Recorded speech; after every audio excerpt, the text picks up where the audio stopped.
Hi everyone, thanks for returning. Let's unravel another perplexing mystery. The case of Schmidt family. Tyler Schmidt was born on November 13, 1979, in Iowa, USA. He spent his childhood in Cedar Falls, a city home to the University of Northern Iowa. Tyler's early interests led him to join the Boy Scouts, where he earned the distinguished rank of Eagle Scout. This experience fostered his lasting love for nature and the outdoors. Growing up, Tyler enjoyed participating in camps organized by the Lutheran Church, which often brought his family together. Outside of school, he developed skills in playing the trumpet. However, his true passions lay in adventure and sports.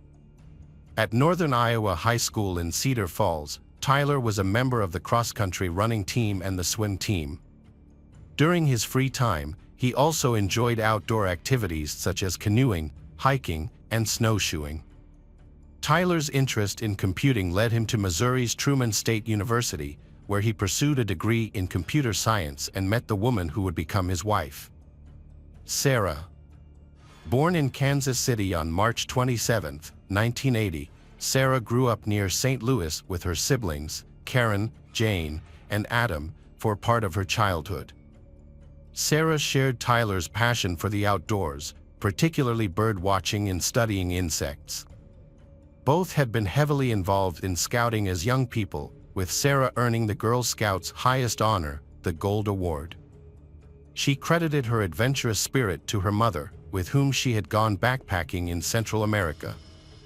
Given their compatibility and mutual interests, Tyler knew he had found his soulmate when he met Sarah.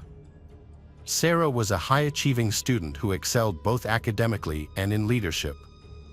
As a result of her outstanding leadership skills, the prestigious Truman Scholarship while she was still at Washington High School in Washington, Missouri.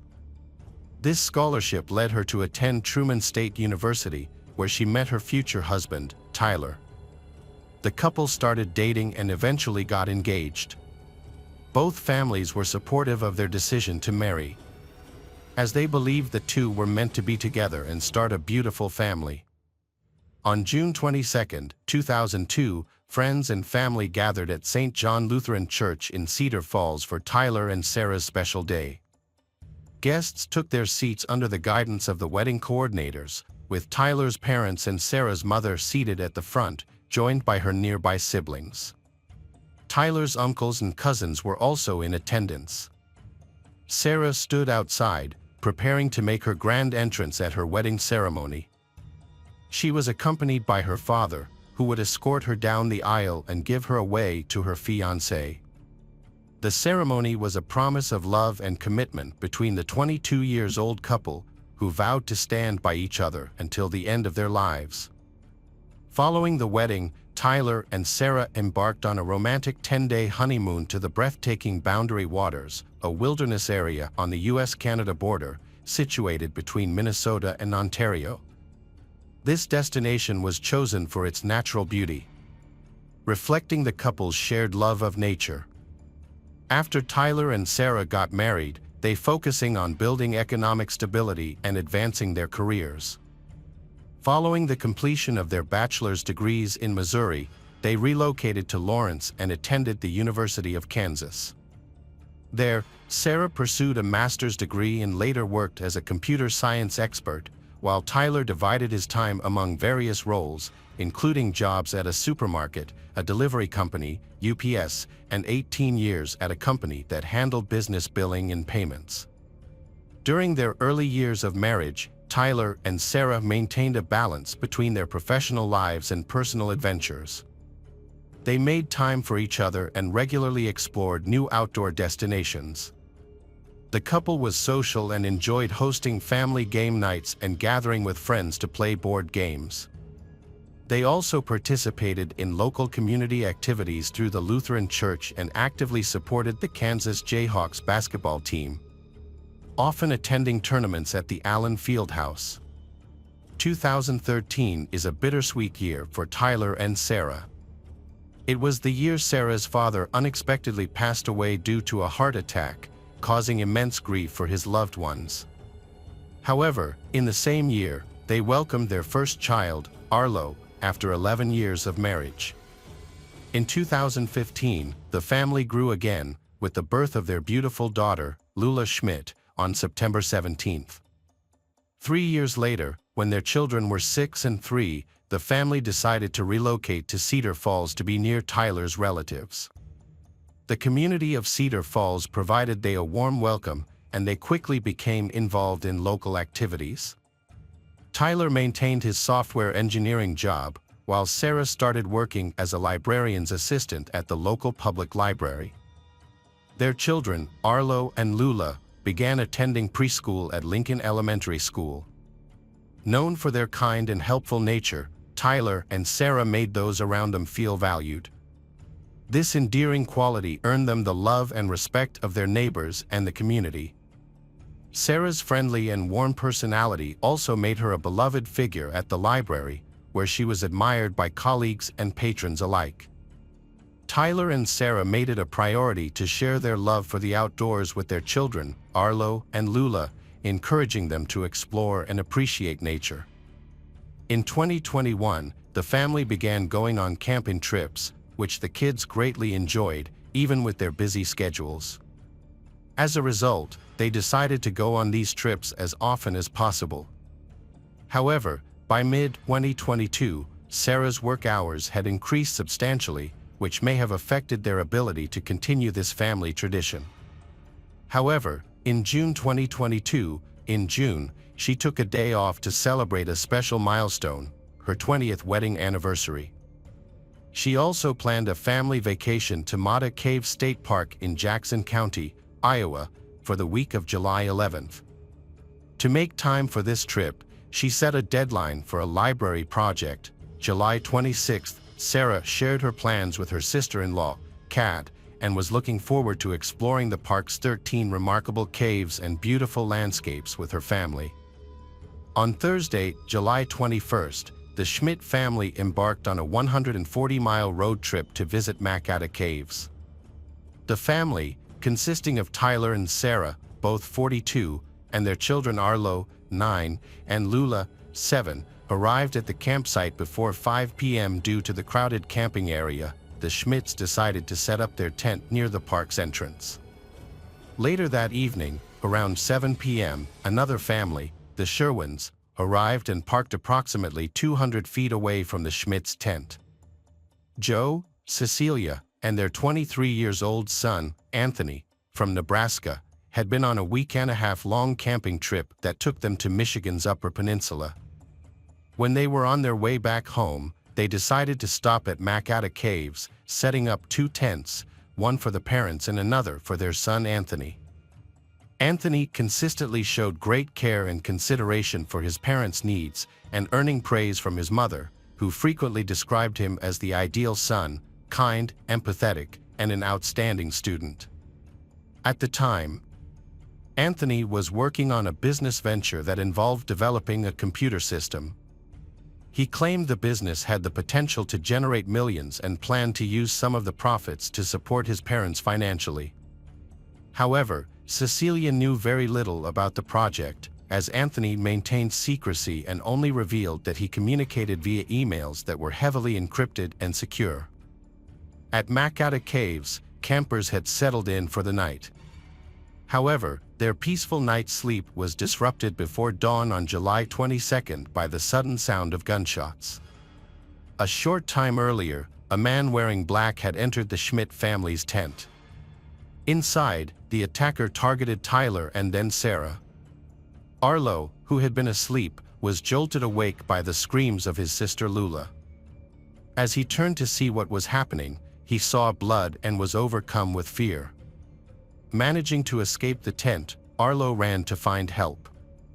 As he fled, he heard the sound of one final gunshot.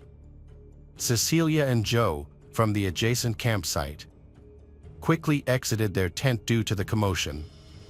Joe began searching for his son among the other campers, inquiring if anyone had seen him.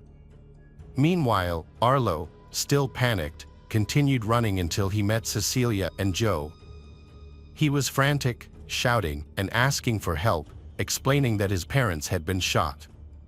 Concerned for Arlo's safety, Cecilia took his hand, and together they rushed to the park entrance.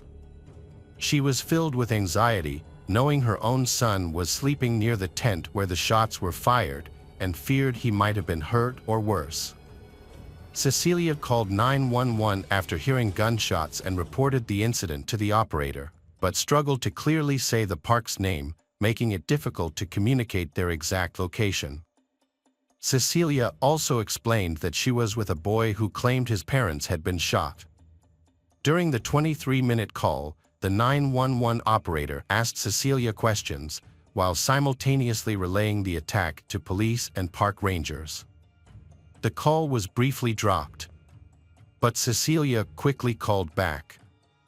Despite the chaotic situation and her own nervousness, Cecilia managed to remain calm, thanks in part to adrenaline. Once she had provided more specific location details, Cecilia handed the phone to Arlo. Arlo explained to the operator that he had witnessed a horrific scene at his family's campsite. He said the operator that he was in a tent with his parents and sister, but when he woke up, he saw a person wearing black and holding a gun. When asked about his father's location, the boy was silent for a while, then responding that he thought his father was hurt. At 6:30 a.m., police and paramedics arrived, and after locating the Schmidt's tent, they discovered a horrific scene. All the occupants, including Tyler, Sarah, and Lula, were dead. This previously peaceful campsite had quickly become a crime scene. Police immediately launched a search for the shooter, who could potentially still be in the area. Following the attack, authorities promptly evacuated everyone from Makata Caves State Park and nearby Camp Shalom, a Christian summer camp about 1.5 miles away. The evacuees were assembled outside the park for a head count, which revealed that only one person, Anthony Sherwin, was missing. It was also discovered that Anthony was armed. An aerial search by police helicopters led to the discovery of a man's body at 11 a.m. Once officers reached the location, they found the man was deceased. He was identified as Anthony Sherwin. Preliminary investigations pointed to Anthony as the primary suspect in the murders. Authorities believed he had perpetrated the attack on the Schmidt family before taking his own life.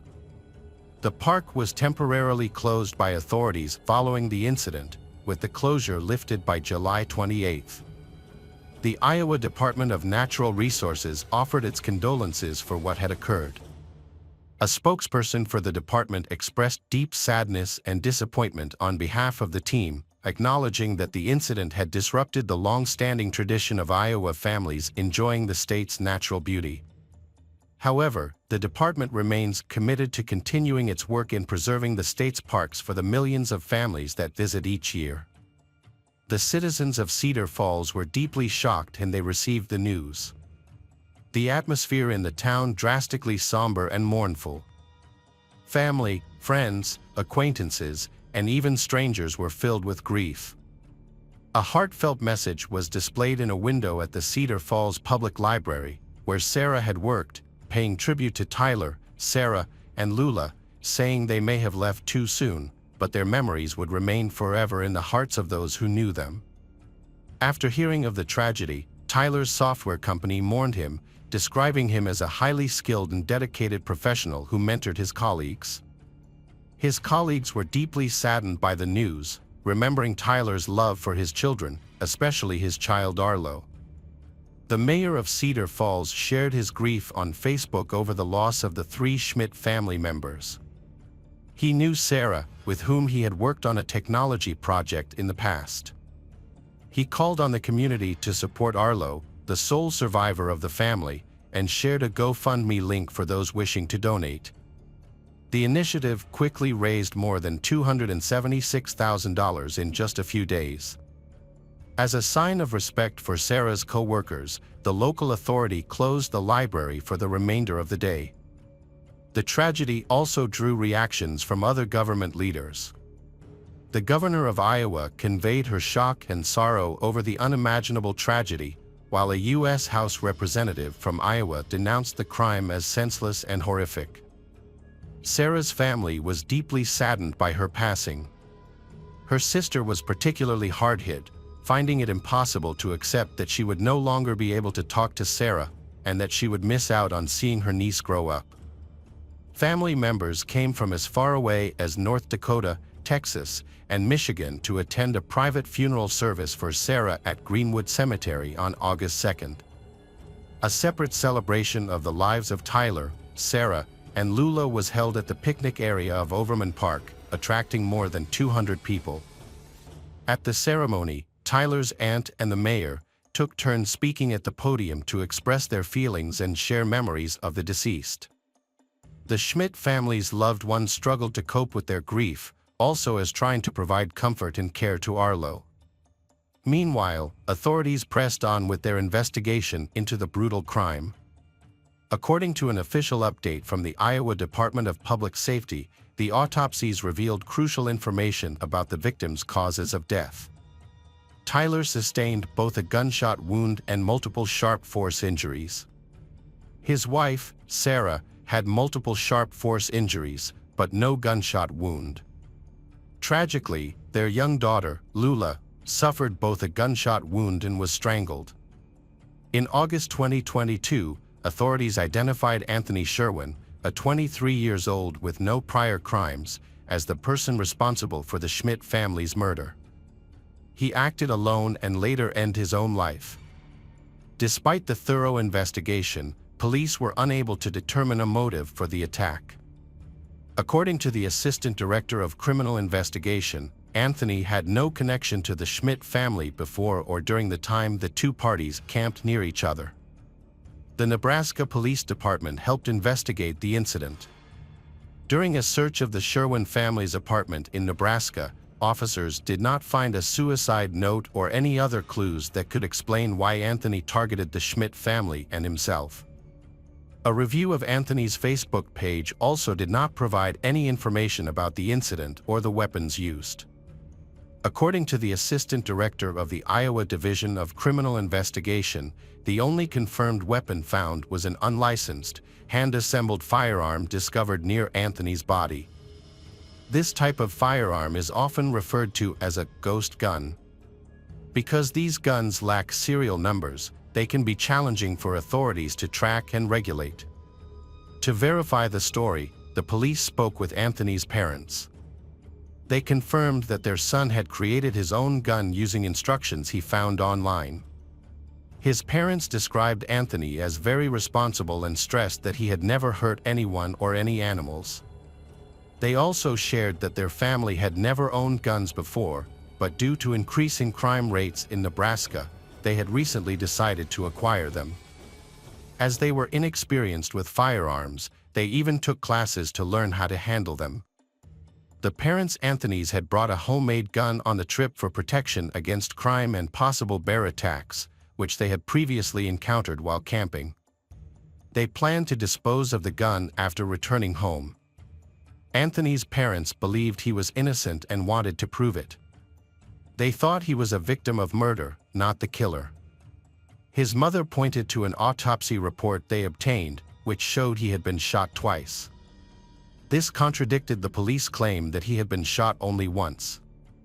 Anthony's mother questioned how he could have shot himself twice, which raised doubts about the police theory that he had taken his own life.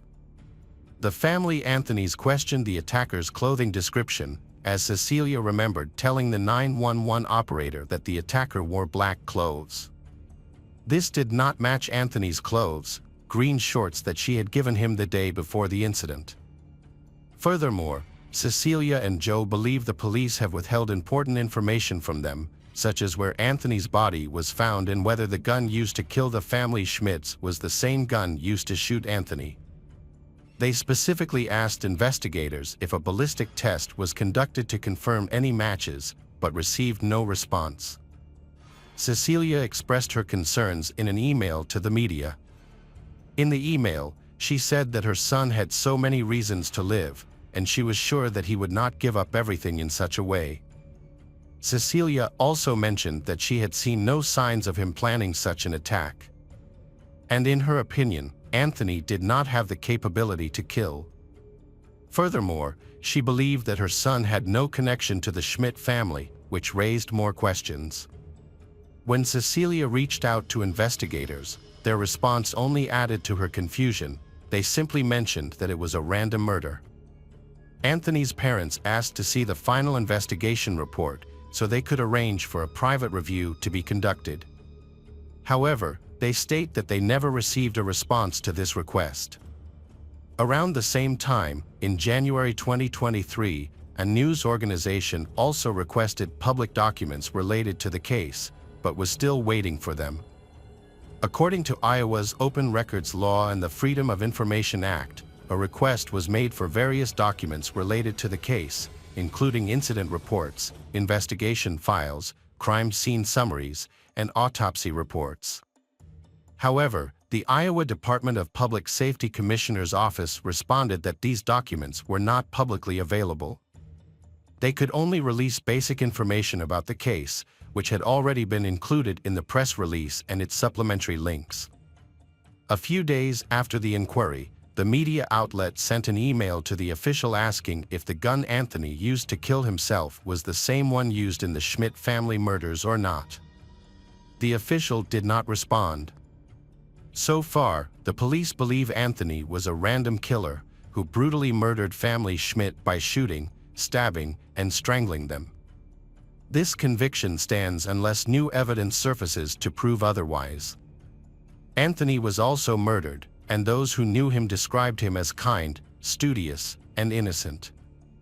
Following traumatic incident, Arlo, the sole survivor of a massacre, came to live with his relatives in Cedar Falls, CU the law entre qua Sarah.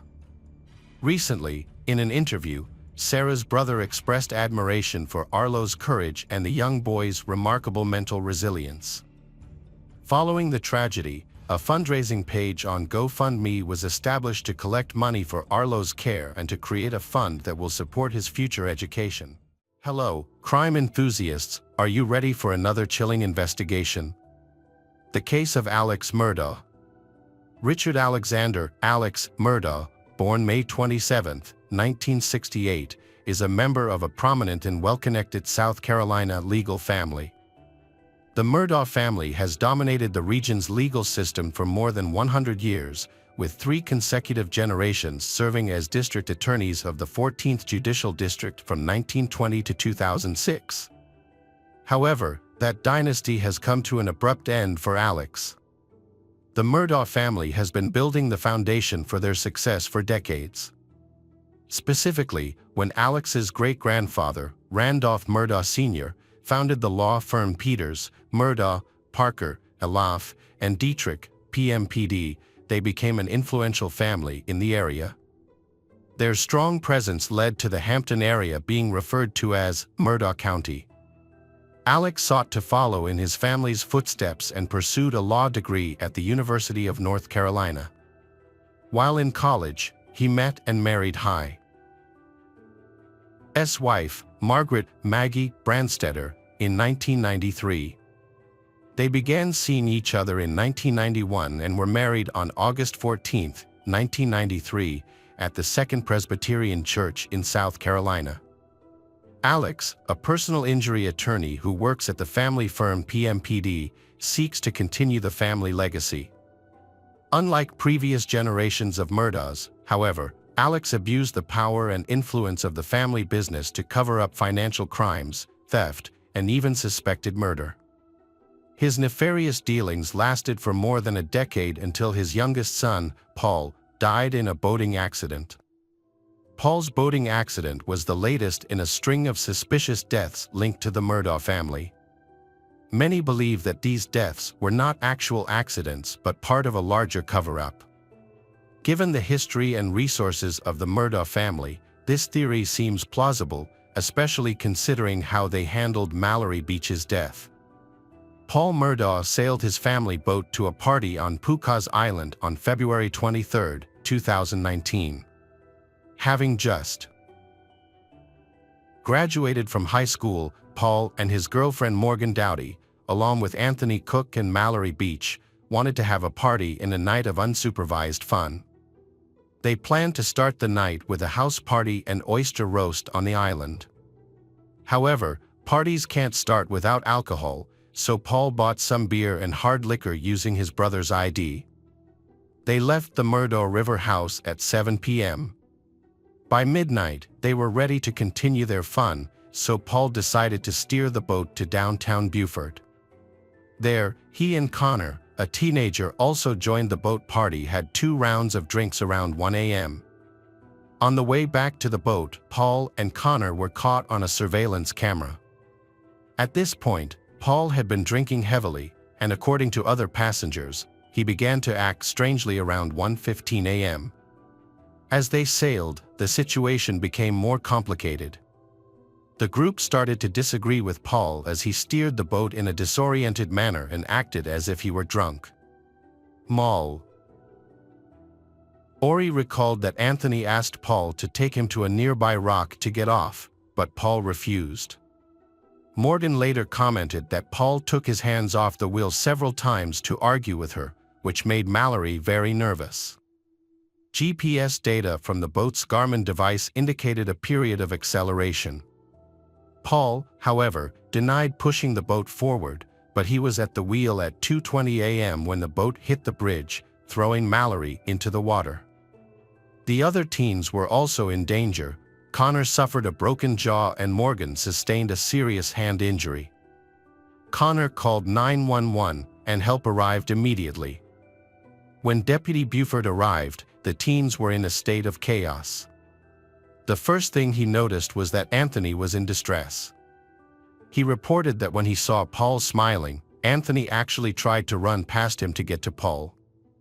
Police reported finding blood in the main cabin of the boat and a large crack in the hull from the collision. All of the teens were intoxicated and were taken to the hospital for treatment, except for Anthony. Everyone agreed to treatment except Paul, who was highly agitated and had a blood alcohol level of 0.243, while above the legal limit. Paul's father, Alex, was present that night, going from room to room trying to calm everyone down and control the situation. After 8 days of searching, Mallory's body was finally found. The autopsy revealed that she died from blunt force trauma to the head and subsequent drowning.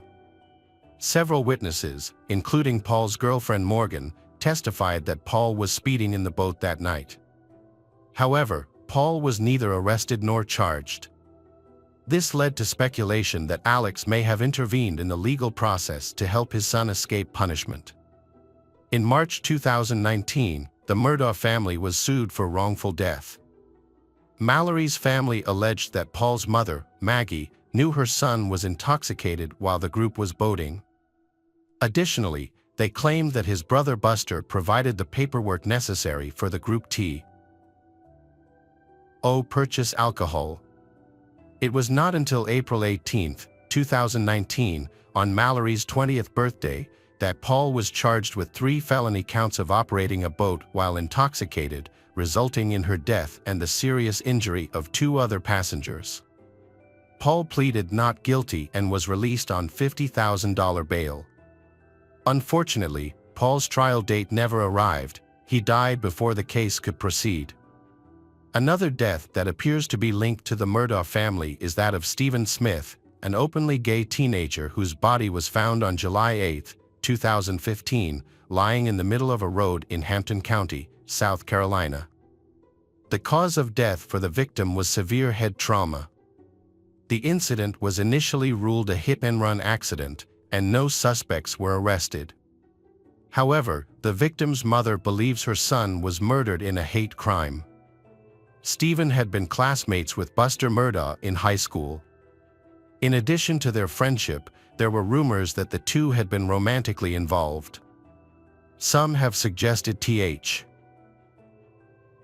Buster was involved in Stephen's death and that the story of him running away after the accident was a lie.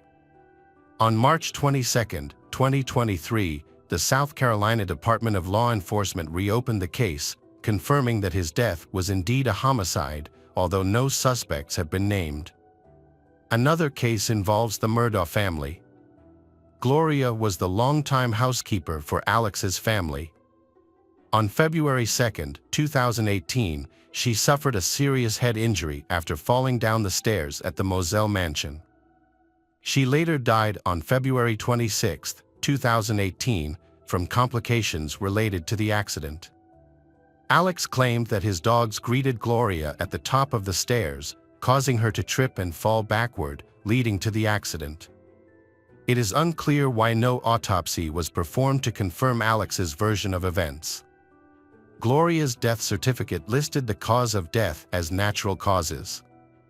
Gloria's sons sued for their mother's untimely death in 2018 and were awarded a $1.4 million insurance settlement in 2020.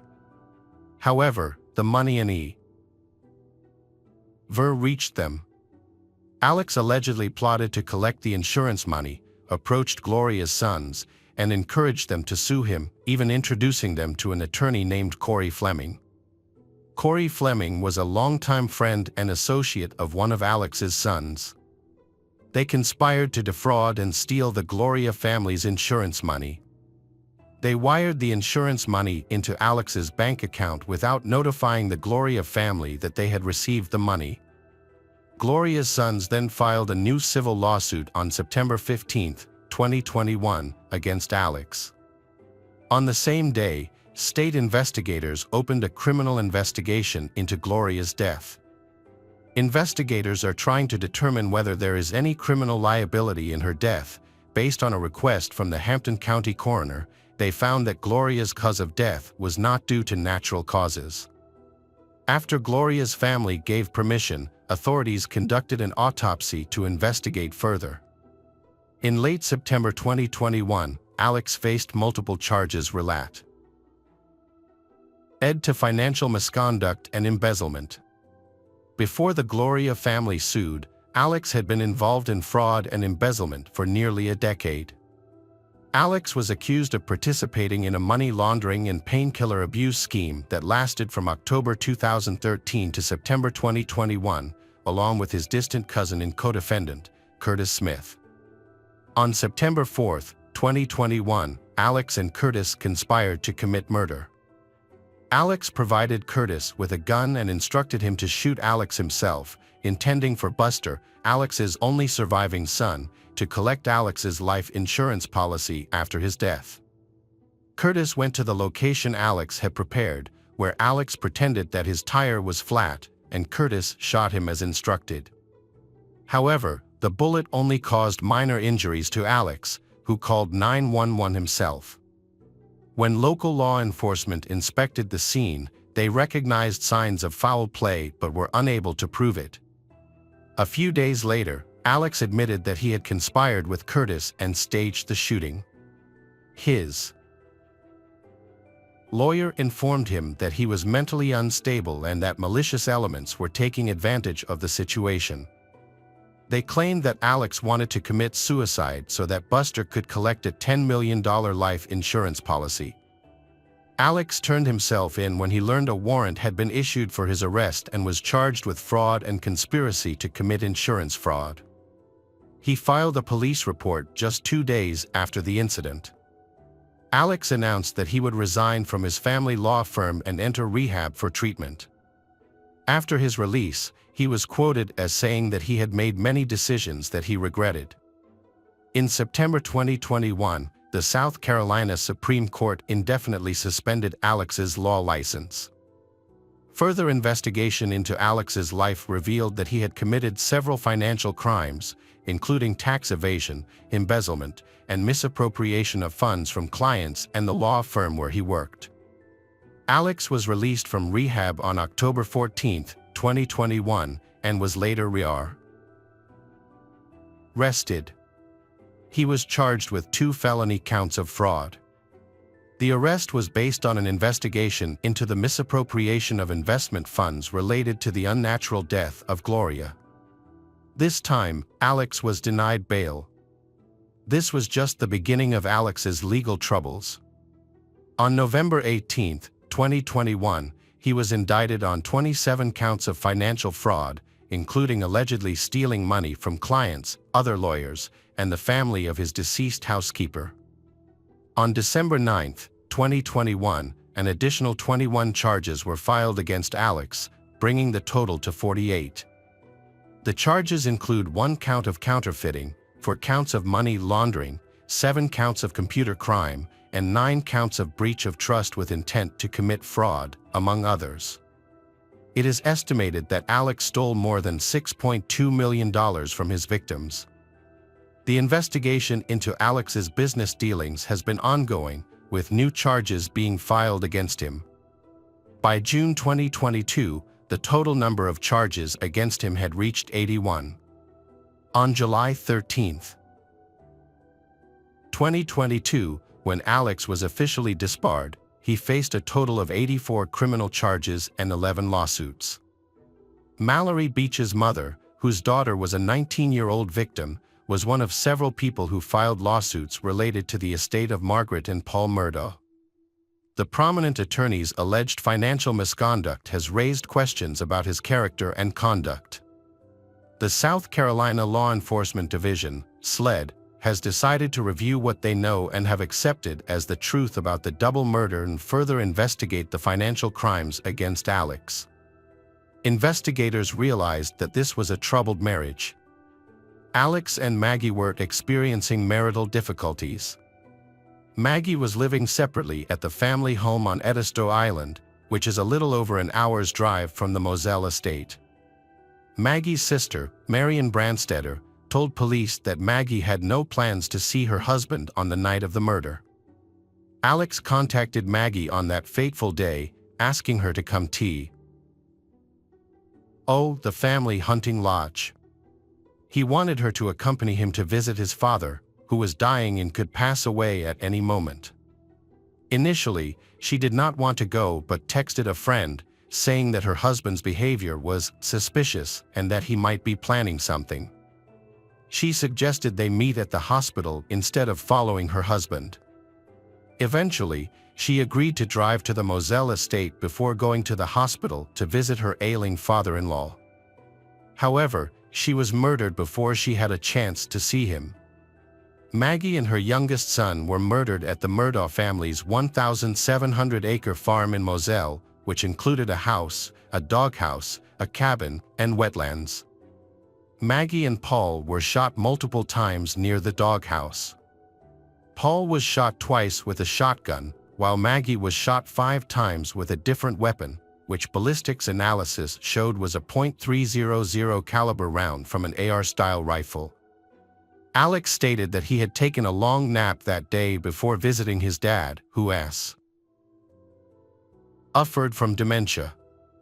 He claimed he was gone for about 45 minutes to an hour and a half, and when he returned, he found his wife and youngest son dead on the floor near the doghouse. Law enforcement reviewed Alex's schedule that night, and he admitted that he had taken a nap on the couch before leaving for his dad. In this case, police investigated the motive behind prominent attorney Alex's murder of his family. Investigators found a key clue.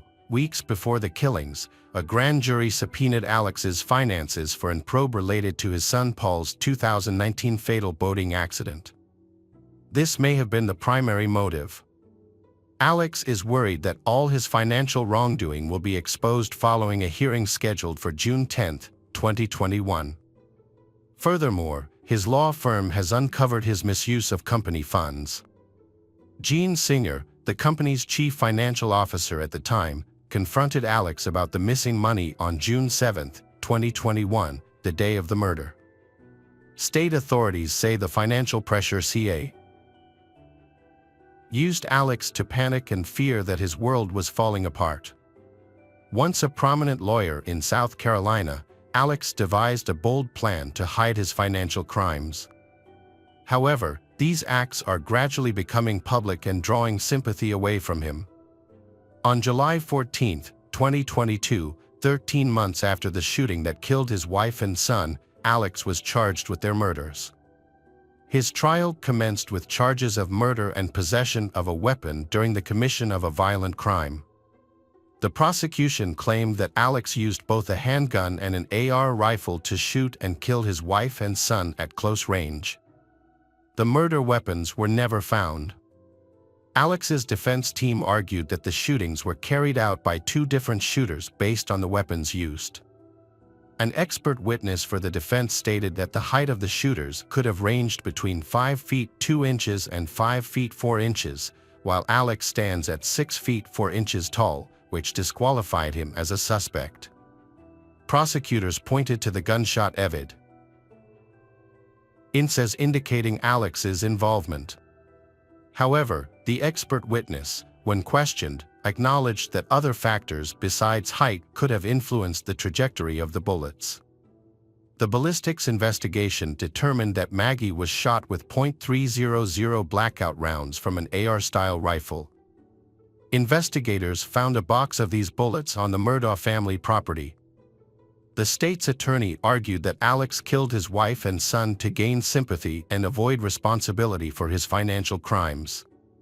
However, Alex's attorney disputed this theory, claiming that there was no reason for Alex to divert the financial investigation away from himself and instead put himself at the center of a murder investigation. During the trial, evidence emerged suggesting that Alex was not the one who directly committed the murders that the South Carolina Department of Law Enforcement, SLED, was investigating. Alex's attorney, Dick Harpootlian, argued that he had an alibi for the night of the murders and had an motive to kill Maggie and their youngest son, Paul. He portrayed Alex and Maggie's marriage as one of everlasting love. However, prosecutors presented two videos of Alex from the night of the murders, taken hours apart. One was from Paul's Snapchat, and the other was from a law enforcement officer's body camera at the scene of the crime. The Snapchat footage was taken about an hour before the murders. When compared to what Alex was wearing after the incident, there was a clear discrepancy in clothing. In the Snapchat video, Alex was dressed in a blue shirt, which was different from the one he wore that was captured on the police body camera. Investigators concluded that they did not find the blue shirt they were looking for. Prosecutors believe Alex attempted to influence a key witness's testimony by asking if she remembered the shirt he was wearing the night of the incident. Alex's cell phone records showed that he was only at his mother's house for about 15 to 20 minutes. Alex's MOT. Hers caretaker also confirmed this, claiming that he only stayed for about 15 to 20 minutes before leaving. However, Alex claimed that he stayed for at least 45 minutes, and possibly as long as an hour and a half. When asked how long he stayed with his mother, Alex responded, about 15 to 20 minutes. 20 minutes at most. The most important piece of evidence was found on Paul's phone, which was recovered at the scene. It included a video that Paul had recorded at 8:44 p.m., just minutes before investigators believe the murder occurred. The video was recorded in a dog kennel and featured the audio of 3 separate voices. Family and friends identified the voices as those of Paul, Maggie, and Alex. This placed Alex in the vicinity of the murders, although he claimed he was never in the doghouse that night. During the 5th week of the trial, Alex took the stand and insisted that he never intended to harm his wife and son. He admitted that he had lied about his alibi, claiming that his was because he was addicted to opiates and prone to paranoia at the time. Prosecutors argued that after Alex killed his wife and son, he used his wife's phone to make several calls and send text messages to construct his alibi. Cell phone records also showed that Alex and his wife's phones locked within seconds of each other, which was presented to the jury as additional evidence. Based on data from Alex's cell phone, prosecutors noted that he engaged in a number of unusual activities during the timeframe of the murders. They claimed he attempted to conceal or destroy evidence that could link him to the case. However, Alex's attorneys countered this claim by pointing out that Alex's phone activity did not align with his wife's actions, arguing that it was impossible to conclude that he took his wife's phone after the shooting. Ultimately, the video recorded at the dog kennel provided decisive evidence that influenced the case outcome. The jury returned its verdict after 3 hours of deliberation on March 2, 2023. They found Alex guilty on all counts and sentenced him to 2 consecutive life terms without the possibility of parole. In addition, the jury also convicted him of 2 counts of using a weapon in a violent crime, which resulted in an additional 5 years in prison. Alex pleaded guilty to 22 counts of financial crimes as part of a deal but maintained his innocence regarding the murders of his wife and son. On March 9, 2023, he filed an appeal of his double murder conviction. During the trial, Alex's attorney filed a motion for a new trial after discovering evidence of jury tampering by Rebecca Hill, a Culleton County court clerk. Rebecca allegedly advised the jury not to believe Alex's testimony and the other evidence presented by the defense. She also allegedly pressured the jury to quickly return a guilty verdict and misrepresented key information to the judge. A hearing will be held for Alex's attorneys to present evidence and witnesses to support her claims. However, no judge has yet been selected to preside over the hearing.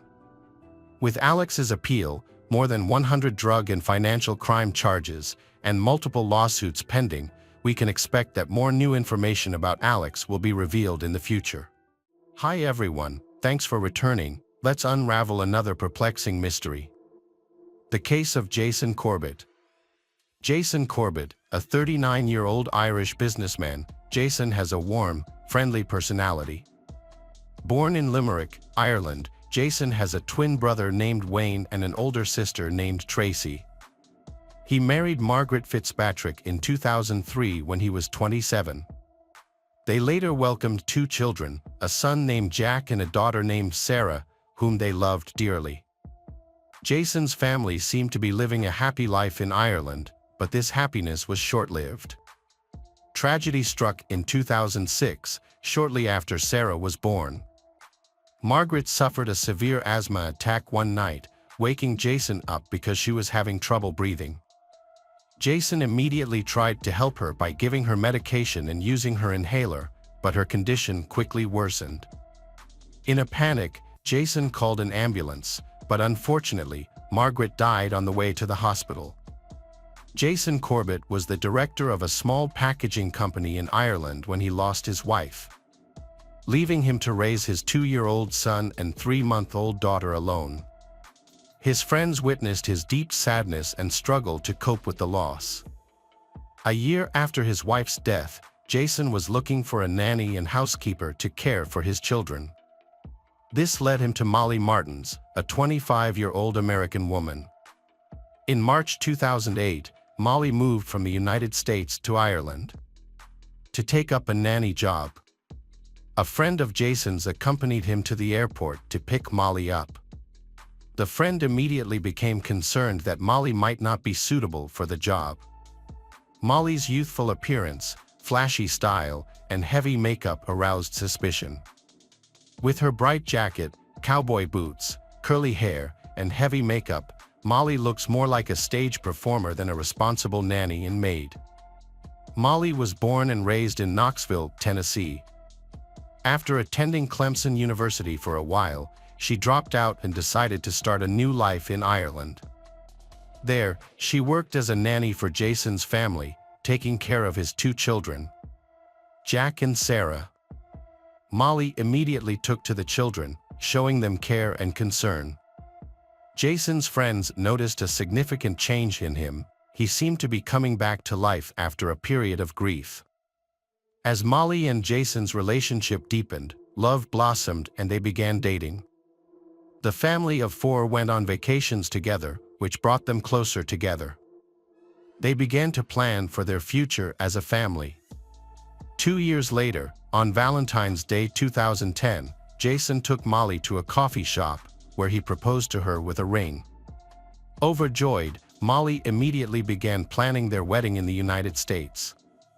She also convinced Jason to leave Ireland and move to the United States with her, and he agreed. In 2011, Jason sold his house, moved to the United States for work, and the family settled in Davidson County, North Carolina. The couple married in a beautiful ceremony attended by friends and family from both the United States and Ireland. After the wedding, Molly worked as a swimming instructor. But her main focus was raising Jack and Sarah. Jason, on the other hand, worked as a manager in the United States.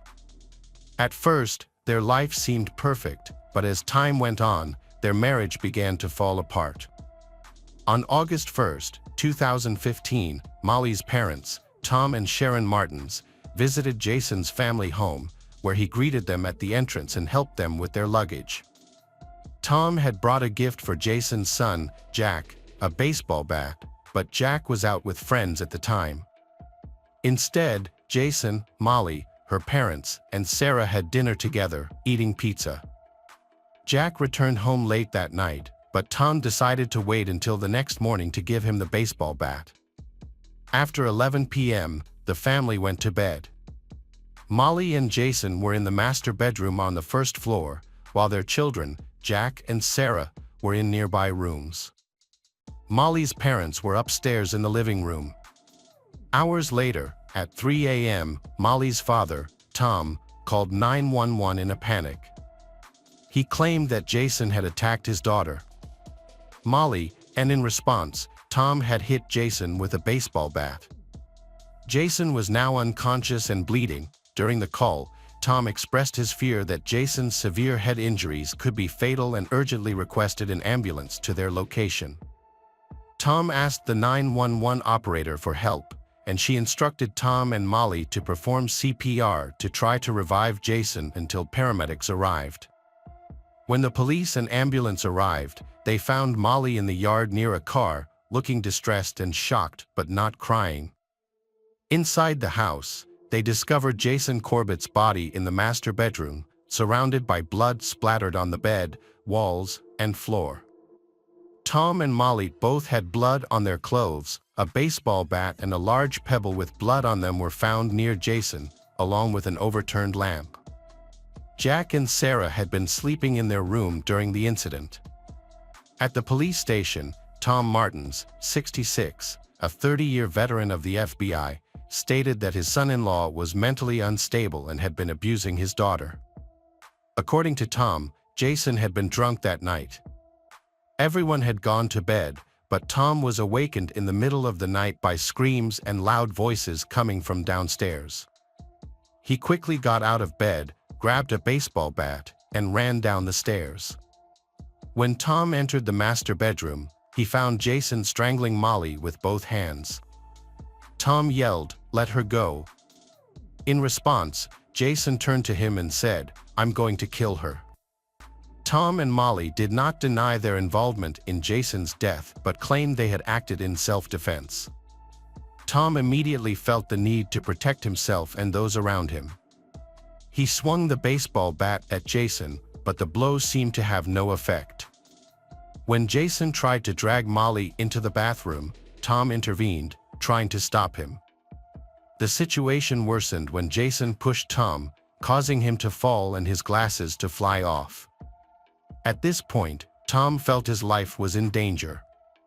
Jason then spotted the baseball bat on the floor and reached for it. Molly quickly responded by grabbing a rock and hitting Jason in the head, yelling, "Don't touch my dad," as she did so.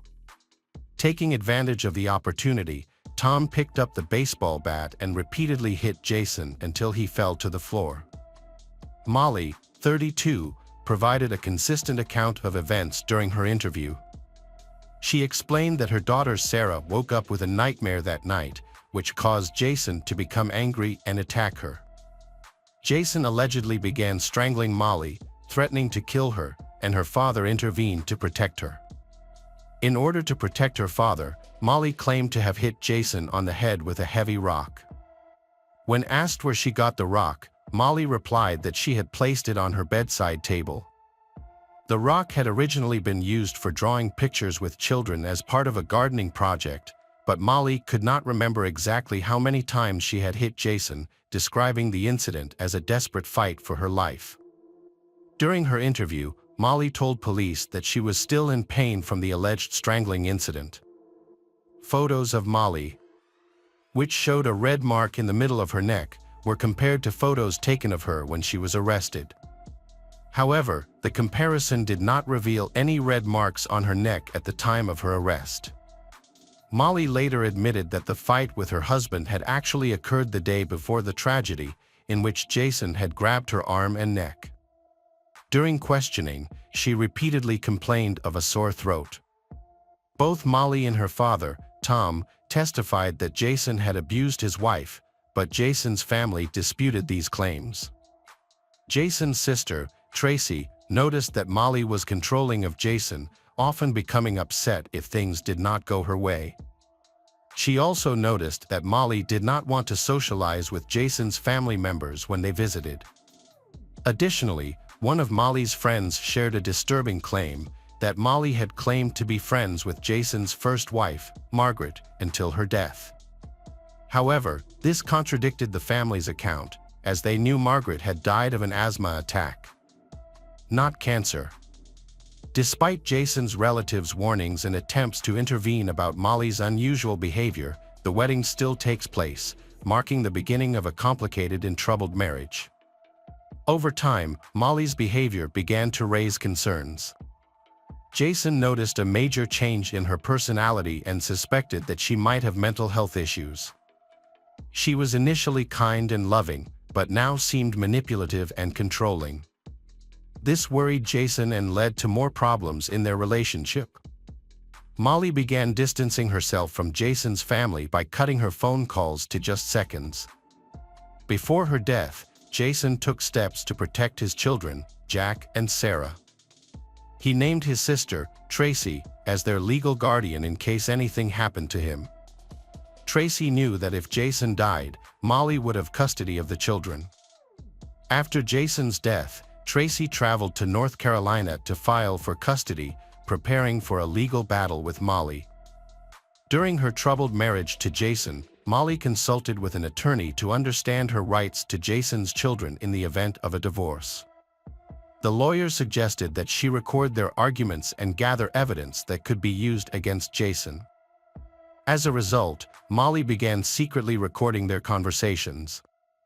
In these recordings, Molly appeared unresponsive, often ignoring Jason's repeated questions as his voice grew louder. After Jason's death, Molly confided in a close friend about her marital problems, describing Jason as controlling and abusive. She accused him of forcing her to have sex, verbally abusing her, and becoming increasingly aggressive toward her over time. Despite this, Molly never reported Jason's behavior to the police. For days after Jason's death, his 10-year-old son Jack and 8-year-old daughter Sarah were interviewed by a child welfare specialist. During the conversation, they shared their thoughts about their parents' relationship. The children described seeing their mother, Molly, being careful not to wake their father, Jason, for fear of him getting angry. Jack described a pebble on his parents' bedside table, explaining that they had brought it in because it was raining and planned to decorate it later. Both Jack and Sarah described witnessing arguments between them. According to the children, their father, Jason, often initiated these arguments, which included hitting, pushing, and swearing at his mother, Molly, over trivial matters. Jason's autopsy report found that he died of traumatic brain injury. He had suffered approximately 12 severe blows to the head with a baseball bat and a rock, all concentrated in the same area. The injuries were so severe that his scalp was torn away from his skull and his skull was fractured. A toxicology report found that Jason's blood alcohol level was slightly higher than normal at the time of his death. He also had traces of trazodone, an antidepressant commonly prescribed to treat insomnia, in his body.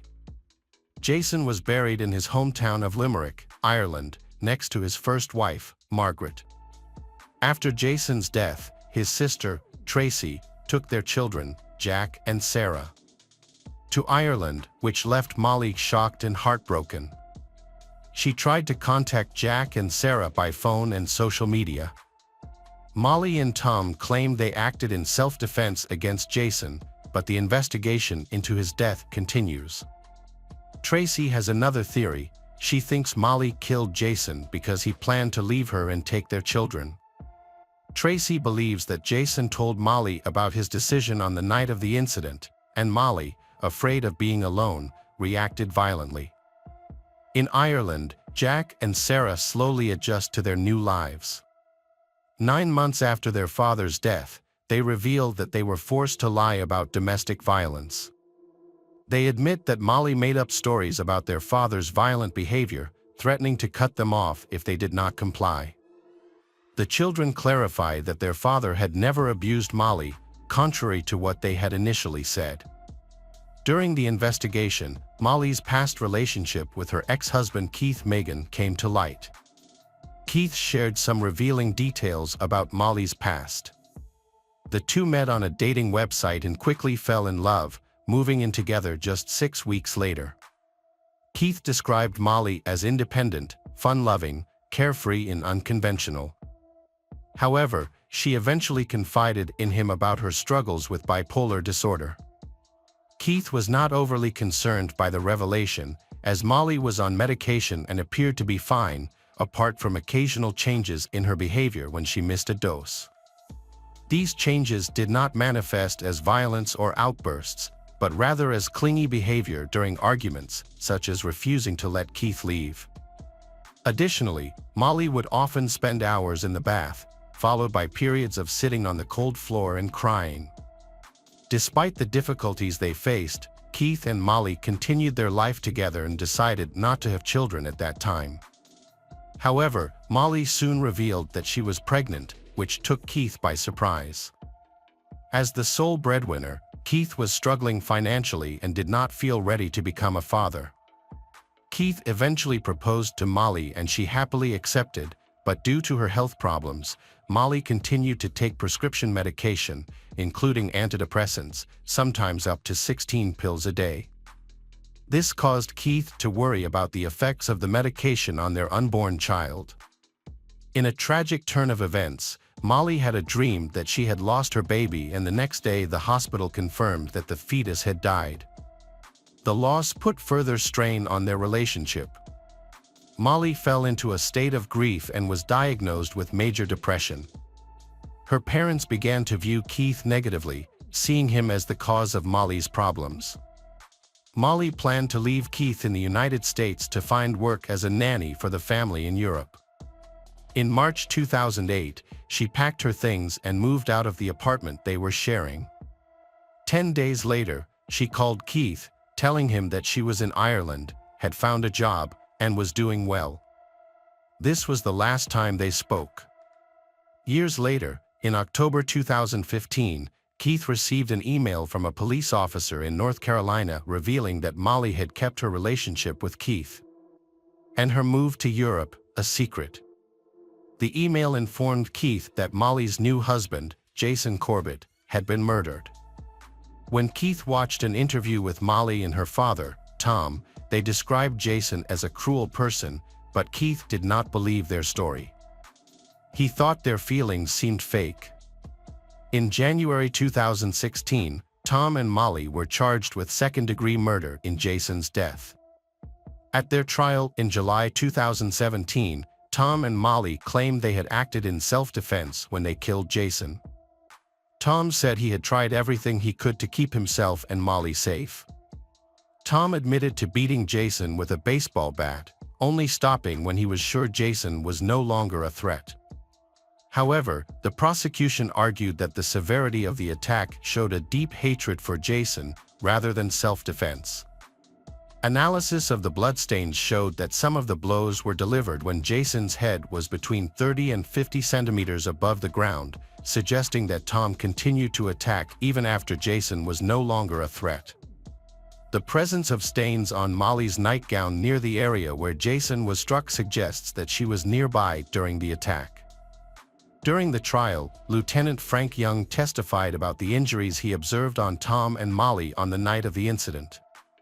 He stated that Molly had self-inflicted wounds to her neck, telling her to stop while he was taking notes on her injuries.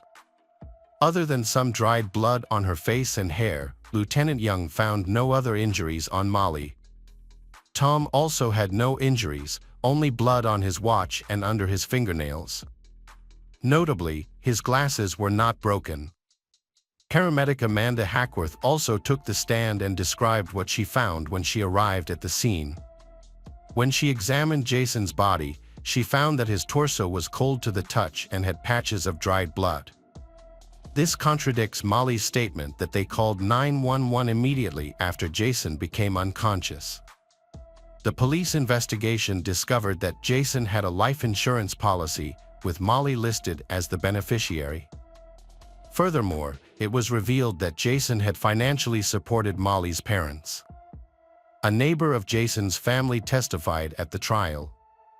He recalled spending an evening with Jason, from 3:30 p.m. to 8:30 p.m., drinking beer together. According to the neighbor, Jason seemed very relaxed at the time. The neighbor also witnessed Tom and his wife arriving at Jason's house, and noted that Jason warmly welcomed them and helped them carry heavy luggage into the house. After 9 days of witness testimony, listening to arguments, and viewing haunting crime scene photos, the jury reached a verdict within 3 hours. The court found Molly Corbett and her father, Tom Martins, guilty of second-degree murder. Molly was sentenced to 20 years in prison, while her father was sentenced to 25 years in prison. As the verdict was read, Molly turned to her mother, expressing remorse. "Hey detectives. Welcome back. We've got another mysterious case to explore. The case of Deborah Newell." Deborah Newell was a highly successful and affluent woman who had built her fortune through hard work and dedication in the interior design industry. After years of climbing the ranks, she founded her own design firm, Ambrosia, where she spent 3 decades pursuing her passion. Regardless her professional success, her personal life was a different story. She had been married 4 times, but each union ended in divorce. While she was a devoted mother to her 4 children, but her with an intense desire for a happier home life. A few years ago, her family experienced a tragedy. Her sister, Cindy, was brutally murdered by her husband, Billy Vickers, in March 1984. What's more heartbreaking is that their mother testified against Cindy and supported Billy throughout the trial. As a result, Billy spent only a few years in prison for his heinous crime. Deborah was deeply affected by the tragedy, leaving her with anxiety and lingering fear of guns. Despite being encouraged by friends to purchase a pistol for protection, she was unable to bear the thought of having a gun near her, and she lived alone for a long time. Deborah prioritized her physical appearance and lifestyle. She invested significant time and money in skin care, makeup, and hair, and surrounded herself with luxurious items from brands like Chanel, Cartier, Denam, and Gucci. Despite her beautiful life, Deborah felt incomplete without a loving partner. John Meehan was born on February 3, 1958, in California. He grew up with his sisters, Karen and Donna. John's life was influenced by his father, who taught him dishonest ways. This led John to get involved in scams, deal with illegal substances, and often have run-ins with the law, ultimately forcing him to leave California in 1988. After completing his undergraduate studies at Arizona State University with a Bachelor of Arts degree, John went on to join the law faculty at the University of Dayton. His striking looks, 6 feet and 3 inches, with hazel green eyes and dark hair, earned him the nickname Dirty John from his friends. He possessed a natural charm that effortlessly attracted women. After John finished his academic journey, he met Tanya Sells, a nurse anesthetist, and they got married in November 1990. Tanya was 25 years old, and John was 31. However, their relationship was built on lies, and John kept his family away from Tanya, telling her they were bad people. Tanya supported John's education as an anesthesiologist while attending medical school in Tennessee. She also helped him get his license to practice anesthesiology. The couple had 2 children, but their marriage began to fall apart over time.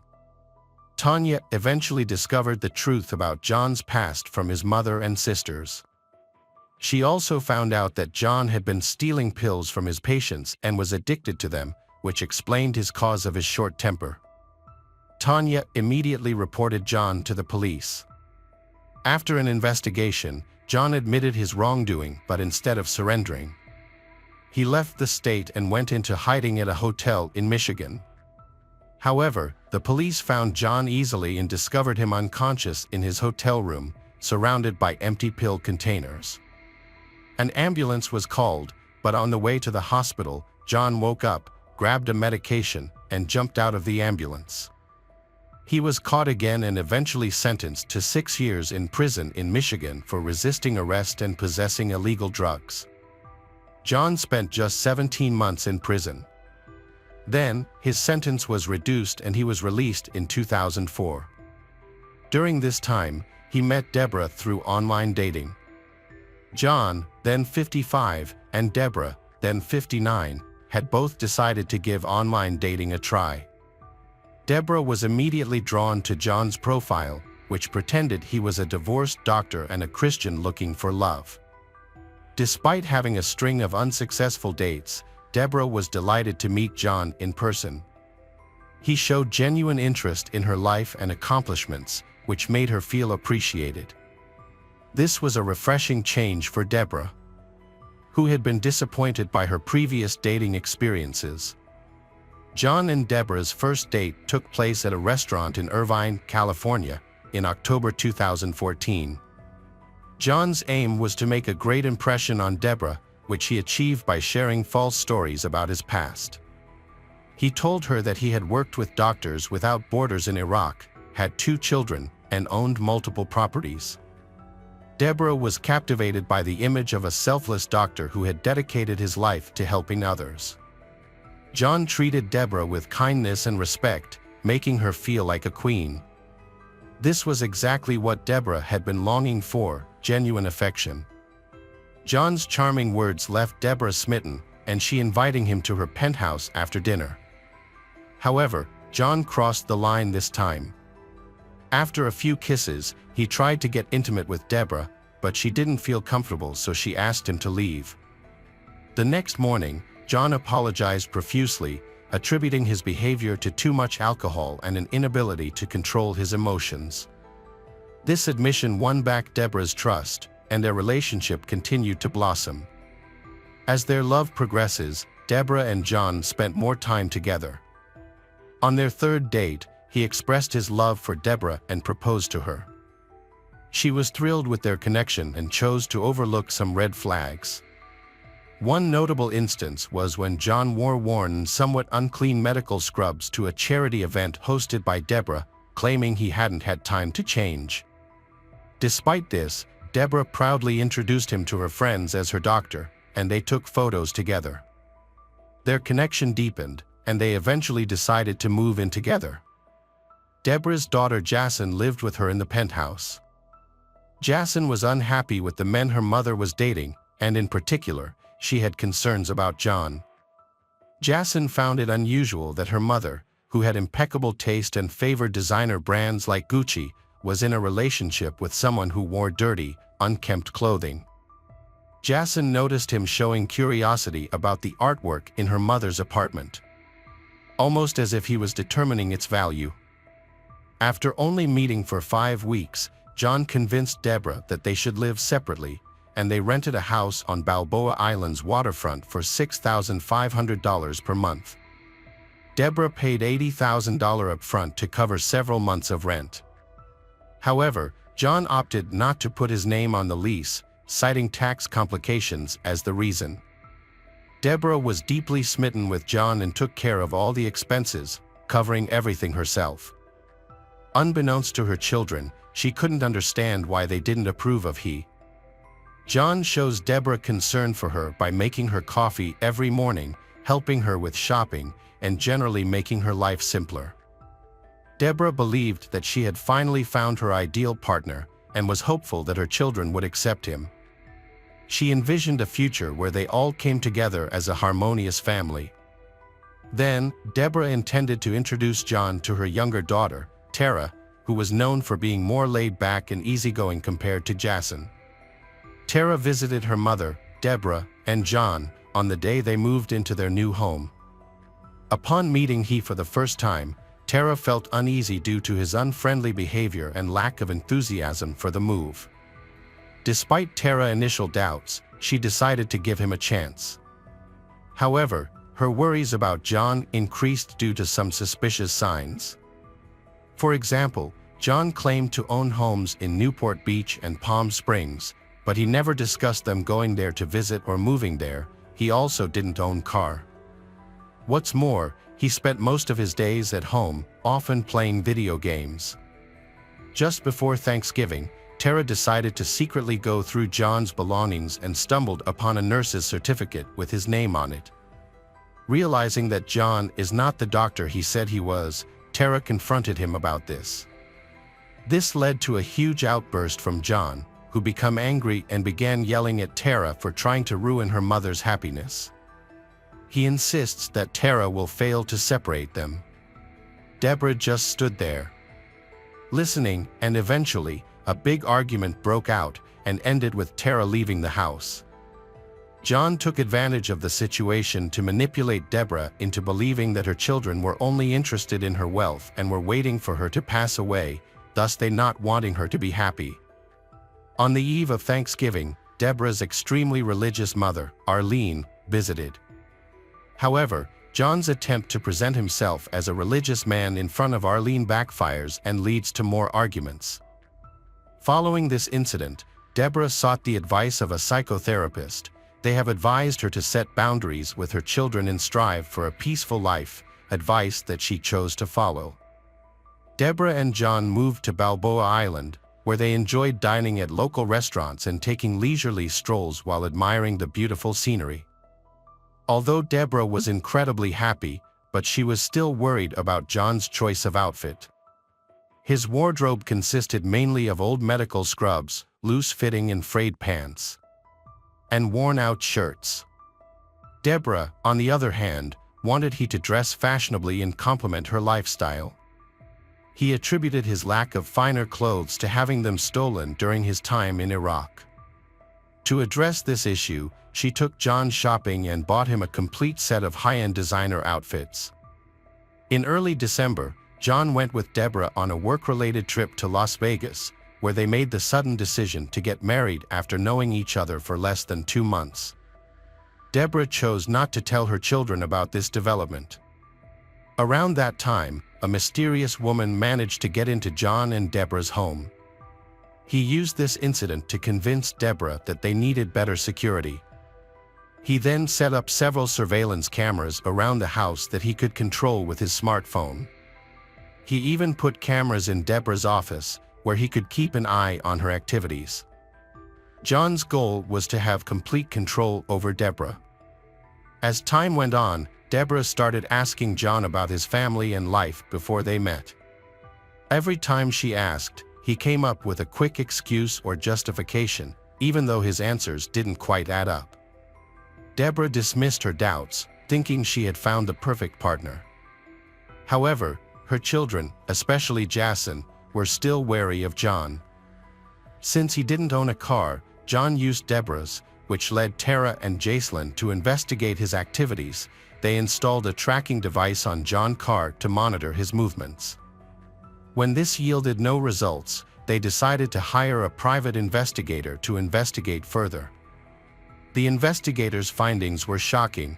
John had filed for bankruptcy, held a nursing license but not a medical license, and had lived in multiple states, including Arizona, Ohio, Indiana, Tennessee, and California. Furthermore, he had been in the Orange County Jail. When Tara and Jason shared these things with their mother, Deborah, she remained unwavering, stating that her love for John would not change, even if the things were true. In late March, Deborah received a letter meant for John. The letter was from a former prison inmate, but before she could read it, he hastily took it from her. Initially, he was very angry, accusing her of not trusting him. He later claimed that the letter was from a friend he was providing emotional support to. Deborah was uneasy about John's explanation, and her concerns grew. The day after discovering lies, when John's left for work, and she decided to search through his belongings. This search revealed shocking truths about he. She found out that he was a former nurse anesthetist who had become addicted to pain medication, which led to his arrest and the downfall of his career. What's more disturbing is that Deborah discovers that he is a scammer and has been stealing from women he meets online. As Deborah searched further, she found court records showing that John had a search warrant issued for his storage unit. When authorities searched the unit, they found a handgun, bullets, a GPS tracker, syringes, and other suspicious items. This information was alarming. But what caught Deborah's attention was that he had multiple restraining orders against him from different women. The most unsettling fact, however, was that John had been released from prison on October 8th and had met Deborah just days later. Too overwhelmed by these facts, Deborah felt a mix of shock and fear. She realized that John was a violent felon who posed a big threat to her and her children. Despite the danger, Deborah decided to calm and waited for the right moment to take action. When John left for the hospital due to back problems, Deborah seized the opportunity. With her family's help, she quickly moved out of the house while he was away. During the process of packing John's belongings, Deborah discovered some disturbing documents, online comments from other women warning about John's manipulative nature. These comments described him as a skilled deceiver who used his charm and good looks to manipulate others. Convinced that John was unstable, Deborah decided to end their relationship and leave. However, John continued to message her, apologizing and asking her to visit him in the hospital. Feeling guilty, she eventually gave in to his requests. By June 2015, he had managed to persuade Deborah to reconcile with him. He offers a defense about the objects she found and confesses to hiding his past, believing she wouldn't care about it if he were honest. He admitted to lying about being a doctor to impress her and now begged for her help to turn his life around. Deborah decided to give her husband another chance and they moved to a new apartment in Irvine. However, her children were unhappy about the decision and did not want to see her. As a result, Deborah and John temporarily kept a distance from the children. In March 2016, Deborah had been trying to help John overcome his addiction for over a year, during which they had been married. Unfortunately, Deborah's entire family, particularly her daughter Jason, disliked John, and he doesn't like Jason either. The tension between them had grown so severe that John prohibited Deborah from seeing Jason. To make matters worse, John contacted Jason's real estate school, slandering her in front of the teachers. He also sent Jason threatening and vulgar messages, telling her that her mother didn't want anything to do with her. Although he appears to be recovering from rehab, the more cruel and aggressive he became. By April 2016, Deborah finally reached the limit of her tolerance. She wanted to end her relationship peacefully, so she started withdrawing money from her bank account to protect it. $30,000 was hidden in a lower drawer in her home. When John discovered the money, he claimed it belonged to him. And his behavior became increasingly aggressive as he had to accept the fact that their marriage would end in divorce. Realizing she needed to escape, Deborah took some personal items and moved to her friend Jacqueline's apartment in Irvine, which had a secure complex with multiple surveillance cameras. She attempted to obtain a restraining order but was denied by an Orange County judge. John lived in another state and was doing no harm, so all she could do was end the relationship and try to move on. After they separated, John moved to one of Deborah's house in Nevada. Despite her ignoring his calls, he persisted in contacting her. On June 11, 2016, John made another move, aimed at getting Deborah's attention. That day, Deborah drove her Jaguar to work and parked it in the office parking lot. During her work hours, the car was stolen. It was later found about a block and a half away, drenched in gasoline. The car had not been set on fire, it sustained minor damage. Security footage clearly identified John as the perpetrator of the theft. On the evening of August 20, 2016, Tara returned home from work and parked her car in the lot. As she stepped out of the vehicle, she was suddenly confronted by John, who approached her with a knife. He attempted to drag her back into the car, but Tara resisted and screamed for help. In the ensuing struggle, John tried to cover her mouth, but she managed to bite him. Tara, wearing heavy boots, used her leverage to kick John and knock the knife out of his hand. Seizing the opportunity, she picked up the knife and stabbed John multiple times, inflicting a total of 13 wounds. Her final strike was particularly severe, as it pierced his eye. A neighbor witnessed the struggle and rushed to Tara's aid, providing her with a towel to treat her injuries and calling the police. Despite his severe injuries, John was still alive when the paramedics arrived. A search of his car revealed evidence of his sinister intentions, including duct tape, cable ties, kitchen knives, and a passport, suggesting that he had planned to abduct Tara and escape the city with her as a hostage. John was hospitalized for 4 days to receive critical care, but unfortunately, his injuries were fatal, and he passed away at the age of 57. After his death, his body was cremated, and a memorial service was not held. Deborah and her children were severely affected by this. It took a while for Deborah to readjust to her normal life, but the memory still haunts her. She struggles with feelings of guilt for introducing a criminal into her family's life. As a result, Deborah has become extremely vigilant about her safety, carrying a stun gun and pepper spray with her at all times. She has vowed never to meet anyone online again. Hello friends, welcome to our channel. Today we're going to take a look at another horrible case with you. The case of McDermott family. Mark McDermott was born in the early 1960s in Australia. But we know that Mark was the eldest of 5 siblings. Known family members include his father, Bruce McDermott, and 2 sisters, Tracy and Nicole, with Nicole being the youngest. According to those close to him, Mark was not only a successful businessman but also a kind and easygoing person. Nicole described her brother as a wonderful person who avoided causing harm to others. Information about Mark's life is limited, especially regarding his adult life. However, we do know for sure that he traveled to the southern United States, although the reasons and circumstances are unclear. It was there that he met Johanna Dunn, a single mother raising a 4-year-old son, Donald Dunn. Donald Wayne Dunn was born in the early 1990s in West Virginia and lived there with his mother's family all his life. His grandparents played a major role in Donald's early upbringing, as they cared for him most of the time. Donald's mother, Johanna, was a single working mother who found raising a child difficult, so she asked her grandparents to help. On the rare occasions when Johanna and Donald were home together, she would often entertain him with video games or television. This reflected Johanna's difficulty in giving her son her full attention, although they tried to make time for each other. Their lives changed when Mark came along.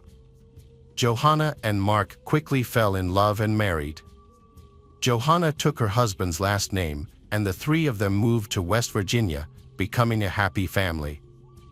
From the beginning, Mark and Donald were very close, as if they were related by blood. Their relatives, including Mark's sister and father, confirmed that Mark treated Donald like his own son, and Donald also considered Mark his only father. The relationship between Donald and Mark was very close, which was evident when Donald was young. During the difficult times when Mark and Johanna were temporarily separated, Donald was still determined to stay with Mark instead of his mother. At the same time, the family faced a great challenge when Johanna was diagnosed with cancer. However, thanks to their support and solidarity, they overcame these difficulties together. Mark always took good care of his stepson, ensuring that Donald had a comfortable and fulfilling life. Although Donald is a simple man and does not ask for much, he is very grateful for the peaceful and luxurious life his stepfather has created for him. When Donald graduated from high school in 2008, Mark covered the entire cost of his college education. Donald attended Rio Salado College for the first 2 years, then transferred to Marshall University in 2010. Throughout this time, Mark continued to financially support Donald's education. Donald lives with his girlfriend and her family. He and his girlfriend have been in love since they were 15 years old. Despite this, Mark and Johanna have always been very supportive of Donald. They not only pay for Donald's tuition but also support him financially in many other ways. Specifically, they cover the costs of Donald's clothes, car insurance, daily living expenses, and food. Donald dedicates all his time and effort to studying. As a responsible and diligent student, he always strictly follows his daily study schedule. He often refuses or cancels plans to meet friends and relatives, citing the need to complete assignments or study for exams. Donald prioritizes studying above everything else in his life. During his 5 years in college, he always tried his best to graduate on time and not fall behind in any semester. May 25, 2013, a Saturday, was supposed to be the big day when he received his university diploma. However, instead of being the joyous occasion he had planned, the day turned into a heartbreaking moment that would change his life forever. While the McDermott family was preparing for Donald's graduation, an emergency call was placed from their home to 911. Johanna called the police and admitted that she had shot her husband. She insisted that the act was intentional, not an accident. Police quickly arrived at the McDermott family home. Sergeant Greg Kean of the Raleigh County Sheriff's Office was one of the first law enforcement officers to arrive. When he got to the scene, he noticed that Johanna appeared to be in a state of severe shock. As he entered the home, he found Mark lying motionless on the couch in the living room. He appeared to have been reading a book when he died. Initially, Sergeant Greg noticed that he had 2 gunshot wounds to the head. However, when investigators moved the body, they discovered a 3rd wound behind the shoulder. The medical examiner at the scene confirmed that the cause of death was head injuries, but it was possible that Mark did not die immediately after being shot. There was a lot of blood at the crime scene, suggesting that Mark had been losing blood over time before his death. According to initial reports, Donald was taking a shower to prepare for his important day. The sound of the running water from the shower drowned out the gunshots. So Donald did not hear Johanna shoot her stepfather. It was only when Donald emerged from the shower that he discovered Mark's body in the living room. On the dining room table was a pistol and a letter, presumably written by Johanna to Donald's son. In the letter, Johanna expressed her grief and explained that her marriage had become unbearable. She could no longer live with a man she did not love anymore. Johanna also apologized for leaving Donald's life when he was still a minor. At that time, Johanna and Donald were taken to the Raleigh County Sheriff's Office in a private car, where a police officer took their statements. Since Johanna was the one who called the police, the incident was initially treated as a serious case of domestic violence. In the call to the dispatcher, Johanna stated that after an argument with Mark, she had shot him in the head with a pistol in a fit of rage without realizing what she was doing. However, she later changed her story, denying what she had said before. This caught the police by surprise and forced them to adjust the entire investigation. After getting into the police car, Johanna suddenly revealed the truth that it was not her, but her son Donald who killed Mark. However, this was just the tip of the iceberg. The story was actually much more complicated than what the investigators initially thought. Johanna entered the interrogation room and met with Captain James Barr from the Raleigh County Sheriff's Office. She detailed the events that had occurred on May 25, 2013. According to Johanna, her son was scheduled to attend his graduation that morning. Before that, she had gone out to run some errands and buy groceries. Johanna had just arrived home and was about to get out of the car when Donald approached her. He asked his mother to close her eyes and follow him into the house, saying that there was a surprise. Trusting her son, Johanna complied and walked into the dining room. Donald told his mother to sit down. Suddenly, Johanna heard a distinct clicking sound. When she opened her eyes to look at her son, she was horrified to see Donald pointing his own pistol at her. The gun failed to fire, and Johanna panicked, trying to wrestle it from her son. She tried to calm down, think clearly, and make a plan to save herself from becoming Donald's victim. Seeing Mark's body, she quickly told her son that she would call 911 and take the blame for him. Although Donald was initially skeptical, he eventually agreed to his mother's plan. During her interrogation, Johanna explained why she called 911 and incriminated herself.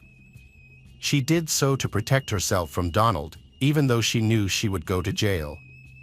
She believed that if she did not, Donald would kill her. Johanna expressed shock that her son would point the gun at her head and pull the trigger, something she never thought would happen in her 23 years of being a mother. The gun belonged to her. She explained that the reason the gun did not fire was probably because Donald had pulled the trigger of the semi-automatic gun too far, preventing it from firing normally. Captain James thought Johanna's story was very plausible.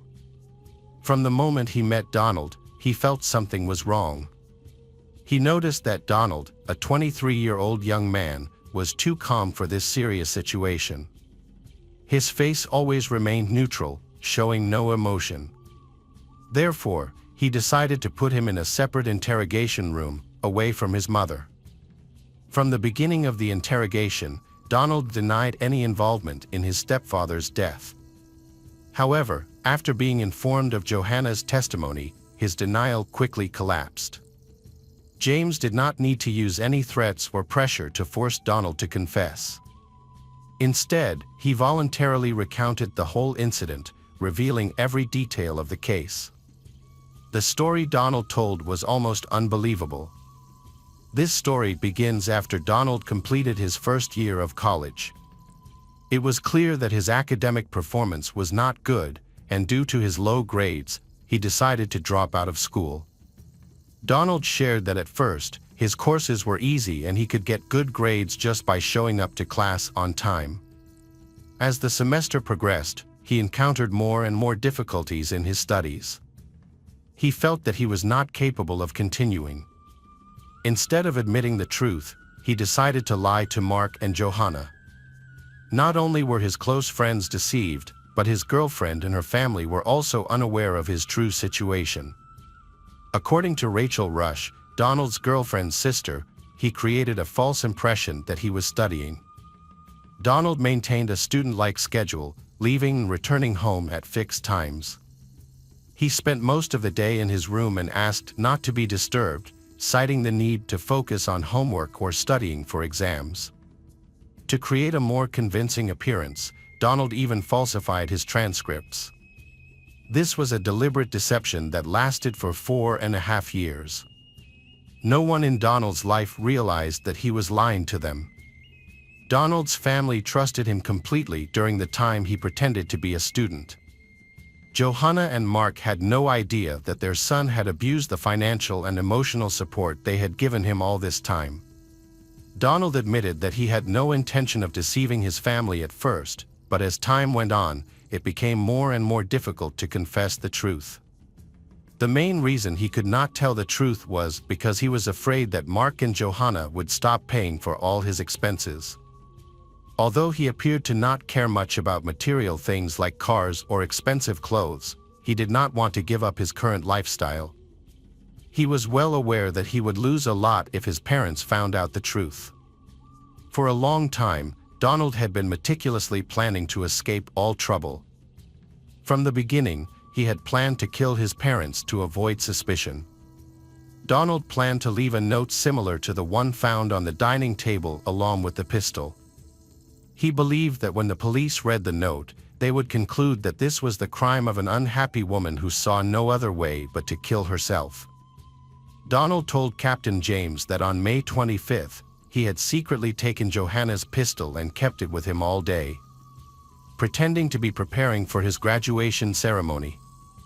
Before carrying out the rest of his plan, he decided to go to the supermarket to have his image recorded by the surveillance cameras, in order to use this evidence to prove his innocence. Before the murder, Donald had begun to show an interest in shooting practice. Although his best friend Alex Willis found this strange, Alex did not suspect anything, as he did not think Donald would want to use a gun to attack someone. Donald's considerations and conclusions left everyone who heard them afterwards confused. James shared that this young man admitted that he had even planned the emotions he would express on his face when the police arrived at the scene. He also thought about how he would support himself after losing the steady income provided by Mark, and decided to take advantage of the sympathy of his loved ones as long as he could. While his family supported him, he decided to take up sports to improve his health and fitness. If he had no other choice, he would consider joining the police force or the army. When considering the possibility of his plan succeeding, Donald realized that it would be easier to kill his mother and stepfather than to admit that he had been lying to them for nearly 5 years. In April 2016, the West Virginia Supreme Court released a legal opinion. According to the opinion, Donald was charged with first-degree murder and attempted murder 1 month after his arrest in June 2013. Even before the trial, Donald and his legal team sought to delay the trial. A few weeks before the trial was scheduled to begin, the defendant, Donald Dunn, who had been held in solitary confinement, underwent surgery on his right hand. His attorneys used the surgery as a reason to request a delay, arguing that during the initial hearings, he would be under the influence of strong painkillers. To decide this issue, the court first requested his medical records. However, this request was denied on the grounds that, at the preliminary hearing, there was no evidence that Donald was partially incapacitated due to the use of painkillers. Therefore, the court determined that he was competent to attend trial and approved the continuation of the scheduled trial. The trial took place in August 2014, over a year after Mark's death. It was presided over by Judge John Hutchinson, with David White representing Donald and Christine Keller from the Raleigh County Prosecutor's Office. Mark's 2 sisters, along with one of their nieces, traveled more than 15,000 kilometers from Australia to attend the trial of the man they had considered a family member for nearly 20 years. Although there were no details from witness testimony or evidence presented to the jury, and no photographs or video footage, the defense wanted to include in their opening argument that Donald was under the influence of illegal drugs at the time of the crime. However, there was no evidence that this had ever been mentioned before or confirmed by any toxicology tests. On August 14, 2014, Donald Dunn was convicted of the murder of his stepfather, Mark McDermott, the attempted murder of his mother, Johanna McDermott, and the use of a firearm. About a month later, on September 5 of the same year, Judge John Hutchinson sentenced Donald Dunn to life in prison without parole for the murder of his stepfather and 15 years in prison for the attempted murder of his mother. After the verdict was announced, Johanna read an emotional letter to the court. In the letter, Donald's mother mentioned that something unfortunate had happened in her son's life. This could have been due to the decline in health of his grandparents, the pressure she put on him to go to college, or his exposure to violent video games at a very young age. She expressed her disapproval of the way her son was perceived by the public and stated that she did not agree with his sentence. However, Judge John explained that Johanna's objections did not affect his decision.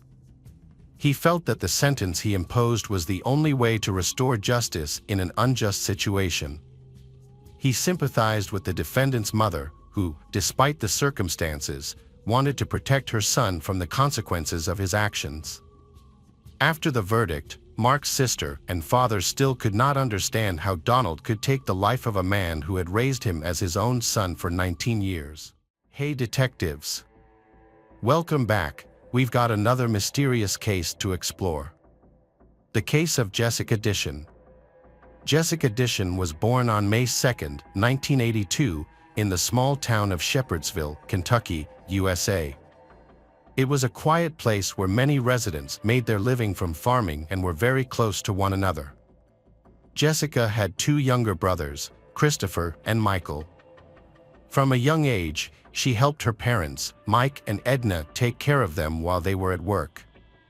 This made Jessica more independent, and her parents could always count on her.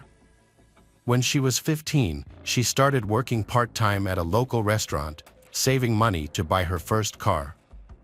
She dreamed of owning a red Pontiac, and after a few years, she had saved enough money to make this dream come true. Despite her part-time job, Jessica still achieved very good academic results and began planning to go to college to become an accountant. In the fall of 1999, when Jessica was 17, she entered her senior year and started dating a boy, which made her very excited. On the morning of Friday, September 10th, as usual, Jessica's parents went to work while she was still sleeping, and her younger brothers went to the bus stop and then to school. Jessica stayed home and was supposed to drive to school by herself. However, right after her brothers left, around noon, her mother, Edna, returned home and immediately noticed something strange. Jessica's car was parked in front of the house, even though she was supposed to be in class at that time. Edna went to Jessica's room, guessing that she might have overslept and not gone to school. However, Jessica was not in her bedroom. Edna then thought that, for some reason, Jessica might have asked her father, Mike, to drive her to school. She immediately called Mike, but he said he had gone to work alone that morning. Edna suspected that there was a problem with Jessica's car, so she took the spare key to try to start it. However, as she approached the car, she noticed a few disturbing things. The driver's door was slightly open. Jessica's cell phone was on the seat with the numbers 9 and 1 displayed on the screen, and under the front seat were a pair of shoes and her keys. In the back seat were her textbooks, work clothes, and purse. Edna immediately worried that the worst could have happened. It was clear that someone had tried to call 911 from Jessica's phone but couldn't get through. Furthermore, Jessica couldn't have left all her belongings in the car and left unexpectedly. Her family lived in the suburbs, so she would have had to walk several miles. Jessica's parents called the school and learned that she had missed class. However, the school did not notify them as they should have. A few hours later, Jessica's best friend from the place where they both worked called her parents, saying that Jessica had not shown up for her shift, which made them even more worried. Worried about Jessica's absence from school and work, as well as her belongings, including her phone with the 9 and 1 dial displayed being left in an unlocked car. Her parents decided to call the police. However, the sheriff simply assumed that Jessica might have wandered off and would eventually return home. He did not notice that one of her shoes was left in the car, making it difficult for her to travel far without it. Jessica's parents tried to convince the sheriff that their daughter might be in danger, but despite their pleas, he refused to open an investigation, leaving them with no choice but to return home. After that, her parents took it upon themselves to search for her and contact acquaintances, but no one had any information about her. The next day, her parents returned to the sheriff and reported that Jessica had not returned home. This time, the police went to check Jessica's car but found another problem. The officers had searched the car without gloves, touching everything inside with their bare hands. They also did not follow standard procedure for checking Jessica's room. Jessica's parents, once again frustrated with the lack of professionalism from law enforcement, so sought the help of local media to draw attention to their daughter's disappearance and the police's lack of concern. Together with relatives and friends, they searched on their own and distributed flyers with information about Jessica. The search was led by Jessica's father and his brother, who were familiar with the area. Fearing the worst, they decided to search near a local river. The area had a bad reputation as it was dense, isolated, and popular with drug dealers and other criminals. For hours, Jessica's relatives searched the difficult terrain along the river but found no trace of her. The next morning, something unusual happened. Jessica's parents were at home, and their son was playing in the yard. Suddenly, the boy ran into the house, saying he heard a cry for help that sounded like his sister's. Jessica's father immediately grabbed the shotgun and ran outside to find the source of the cry. At the same time, his brother drove up to the house to join the search. Not long after, they noticed smoke coming from the property of their neighbor, a 40-year-old man named David Brooks. When they approached, they saw him burning something on the ground, which looked very suspicious. Jessica's father asked David for permission to search his farm. However, David refused and asked them to leave. It was not just David's strange behavior that was noteworthy. Before Jessica's disappearance, her family had maintained a normal relationship with David and his family. However, after Jessica went missing, David began to act strangely. He often drove slowly past Jessica's family's house and stared at them with a disturbing expression. Additionally, Jessica's parents received strange phone calls from a man who only panted without saying anything. Jessica's family suspected David might have had something to do with their daughter's disappearance, but they could not understand why he was behaving so oddly. Jessica's parents decided to contact the police again, despite having previously failed to get significant attention from the agency. They shared their observations, urged the officers to search David's property with dogs, and agreed to use Jessica's clothes to search for clues. The dogs led them to a fire pit on David's property, but they found no significant evidence. However, they did discover a pair of black gloves in one of the sheds, which indicated the presence of an odor associated with decomposition. Despite David's suspicious behavior, the police were still unable to connect him to Jessica's disappearance, and once again, they came up empty-handed. Frustrated with the local police, Jessica's father decided to contact the FBI. While the FBI typically did not investigate if only based on calls from relatives of missing persons, they decided to get involved immediately due to the disturbing facts presented by Jessica's parents.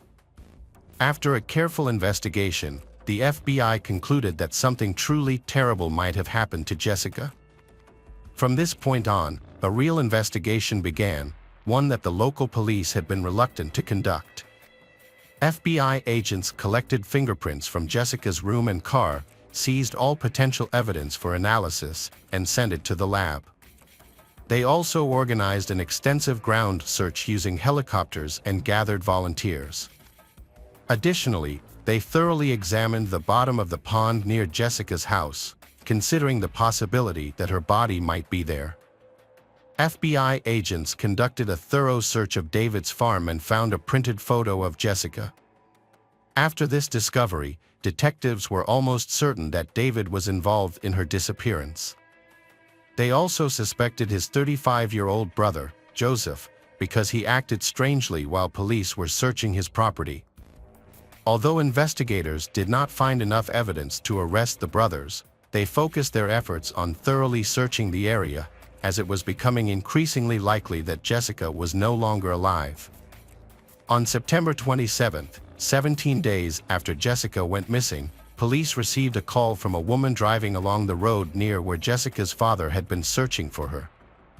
The woman had seen a strange object near a tree on the side of the road and decided to check it out. The woman was shocked to discover it was a body. She immediately called the police. The FBI arrived at the scene and confirmed that the body was that of a young woman who was missing several fingers and toes. She had been bound with a rope that had traces of red and silver paint on her feet, and some of her clothing was also missing, suggesting that she had been sexually assaulted. Unfortunately, the state of decomposition of the body made it difficult to identify the victim. The police went to Jessica's home and asked her parents to assist in the identification process. Jessica's father was unable to look directly at body, but her mother agreed to do so. When she arrived at the scene, Edna initially could not identify her. However, Edna later noticed a small butterfly tattoo on the body that was identical to her daughter's and located in the same spot. Medical professionals later confirmed the deceased's identity as Jessica Dishon and determined that her cause of death was strangulation. Several bruises were also found on her body. The autopsy revealed that she had been alive for about 3 days after her disappearance, as her legs, arms, and fingers were still intact. This indicated that the police had a chance to save her, but they did not take any action to do so. After Jessica's body was discovered, the FBI decided to re-interview David. In the first interview, David claimed to have seen Jessica near her home on the morning she went missing. However, in a subsequent interview, he changed his story, stating that he had not seen her at all that day. He then claimed that he had been home in bed with his wife that morning. When detectives questioned David's wife, she contradicted his account. The FBI continued to question David, asking him what he would do if they found his fingerprints on the victim's body, even though no such evidence was discovered. David's response was suspicious. He said he would have to confess everything in that case. He subsequently failed a polygraph test, prompting the FBI to arrest him and proceed with trial. Although no solid evidence linked David to the murder, there were troubling circumstantial signs of his involvement, and the likelihood of a guilty verdict remained relatively low. Investigators continued to seek additional evidence as they prepared for trial. They recalled finding a rope similar to the one used to bind the victim's legs during a search of David's car. However, no DNA was found on it, making it an inconclusive piece of evidence. The trial began in January 2003, and David's attorney argued that there was insufficient evidence to convict his client.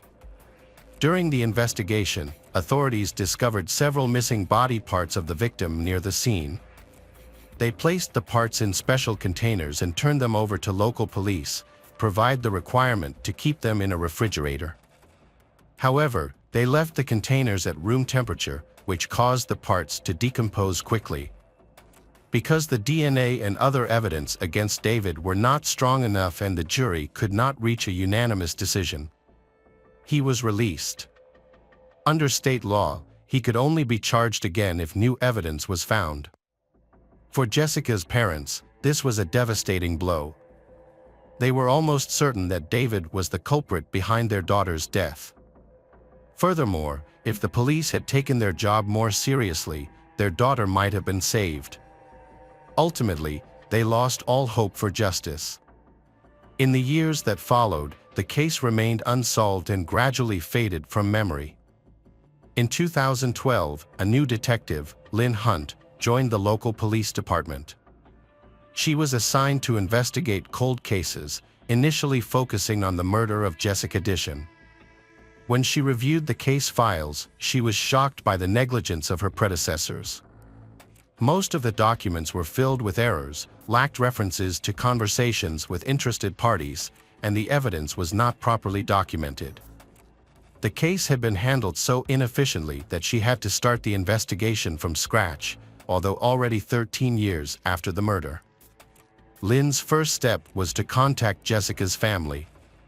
One of Jessica's brothers, now grown and living on his own, gave Lynn a box of Jessica's belongings that had been taken from her car. He had kept it since the police returned the items to the family. Lynn was once again confronted with her colleagues' poor handling of evidence, as it had not been properly stored. Although, after all these years, these items were unlikely to help her, she persisted in examining everything she could find.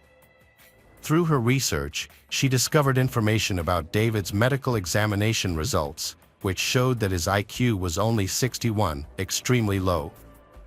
This raised concerns about police operations, particularly regarding the questioning of him. Based on his significantly low IQ, he may not have fully understood the questions and may have given incomplete answers. This could indicate that he may not have been involved in the case, as his unusual behavior could be explained by his extremely low IQ. After a thorough investigation of everyone involved or living near the scene, nearly 15 years after Jessica's death, a colleague from another department called Lynn and shared new information from an inmate at the Kentucky State Prison who claimed to know the true identity of Jessica's killer. Lynn approached this lead with skepticism because, many times, when inmates try to provide information to the police, the end result is often frustration and wasted time. Many of them make up stories in hopes of getting released early or improving their prison conditions. However, she understood that this lead could not be ignored without verification. She visited the prison and met a man who was said to have relevant information. According to the man, he had shared a cell with a convicted child molester, the same crime as him. They became friends and exchanged details about their crimes. One day, the inmate told him that he had killed Jessica. The informant then revealing the man's name. It was Stanley Dish, Jessica's uncle and her father's younger brother. According to the informant, Stanley had confessed that he had sexually abused Jessica for years while they lived in the same household. Stanley had threatened to kill Jessica or her relatives if she spoke out. In the spring of 1999, when Jessica had a boyfriend, Stanley began to fear that she would eventually reveal her abuse by him. On the morning of September 10th, Stanley went to Jessica's home while she was alone. Jessica was getting into her car to leave when Stanley asked her to break up with her boyfriend.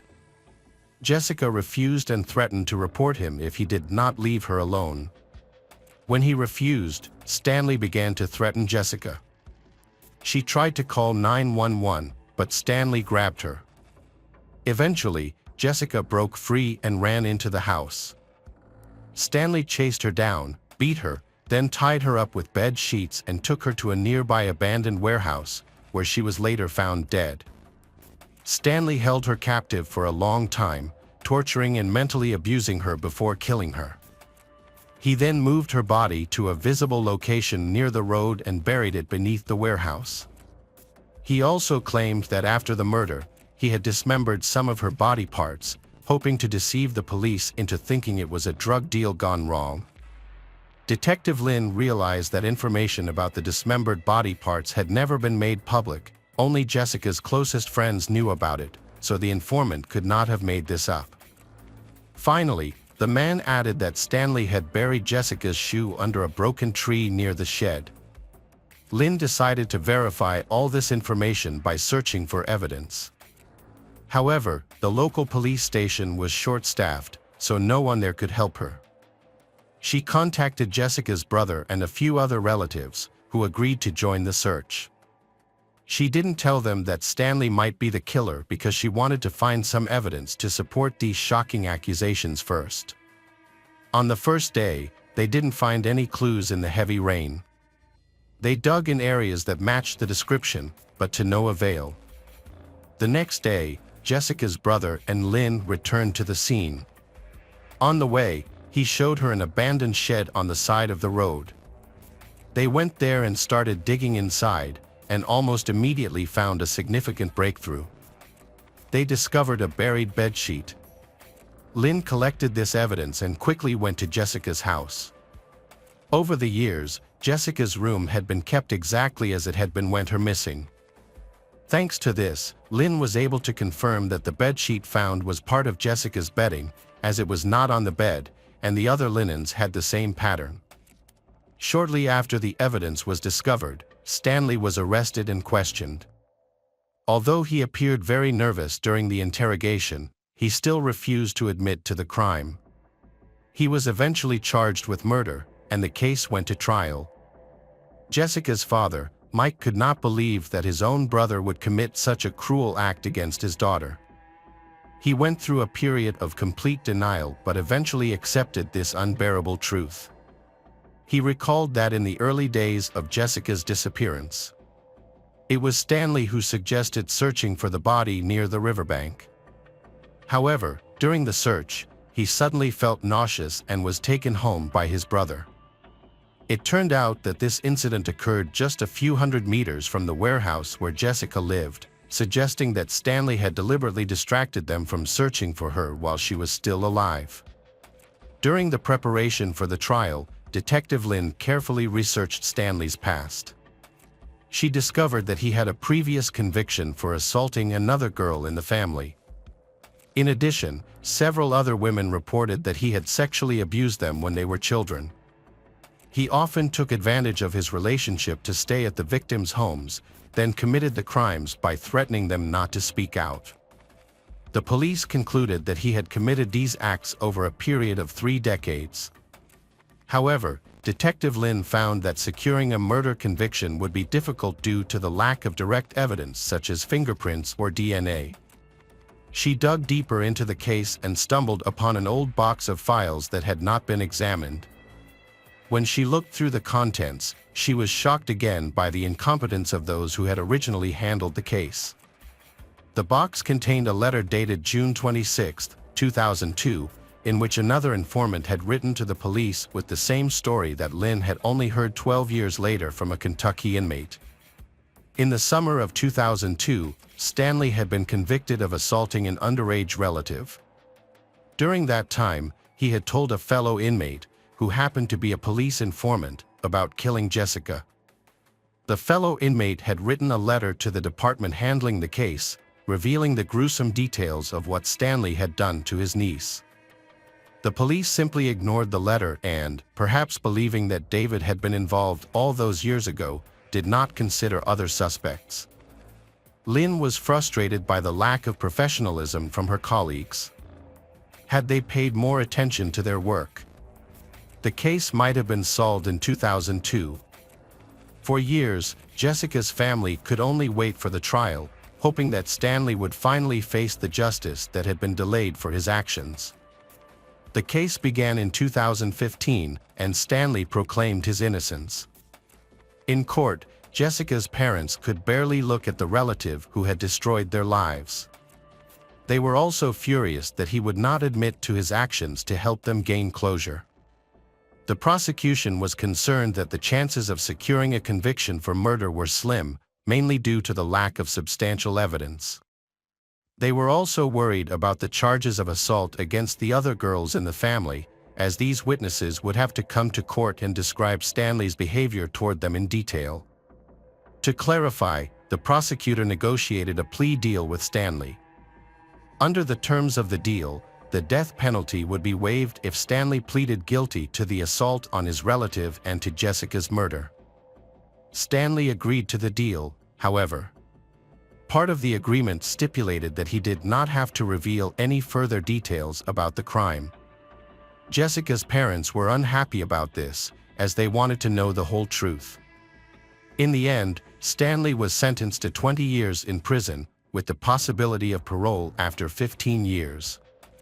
Stanley was sentenced at the age of 56 and could have been released at the age of 71. After the trial, Jessica's father stated that if his brother hadn't died in prison, he would have waited for him to figure things out for himself. In 2019, Stanley gave his first interview and insisted that he did not kill Jessica. He claimed he was on his way to work that morning, but 2 decades later, he couldn't prove it. He could not explain why 2 independent informants had similar stories, including details only the killer would know, such as where the bedsheets were buried. David Brooks stated that police had not ruled out his involvement in the case. Stanley, who knew him, may have asked for his help in disposing of the victim's belongings. Due to his low IQ, Brooks may not have understood the full extent of the situation.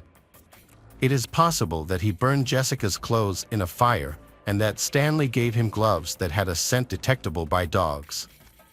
However, the truth may never be revealed, as Brooks passed away in 2021 due to heart problems. On the 3rd day after Jessica went missing, her younger brother heard screams outside and thought it was his sister calling for help. However, it is impossible to say for certain what happened at that time. Jessica could still be alive, but Stanley might have kept her in a shed a few miles from her home. In this case, it is more likely that the child imagined the incident due to stress or that someone else was screaming. However, there is another theory, although it seems unlikely. We know that shortly after Jessica's father rushed out, Stanley drove up to the house, which indicates he was nearby. Therefore, it is possible that the girl was in his car with her mouth covered or unconscious. In spite of this hypothesis appears very unlikely. Hey detectives! Welcome back, we've got another mysterious case to explore. The case of Lisa Holm. Lisa Holm was born on February 7, 1998 in a small town in Sweden. It is a peaceful place where she lives with her parents and older sister. Lisa is a kind, positive, and determined person. Even before finishing her studies, she decided that she wanted to go to Australia to study architecture. Lisa has also had a lot of experience traveling with her family, visiting many other countries. In the summer of 2015, when Lisa turned 17, she finally found her first job at a cafe about a 40-minute drive from home. During the first few weeks, her parents still drove her to work.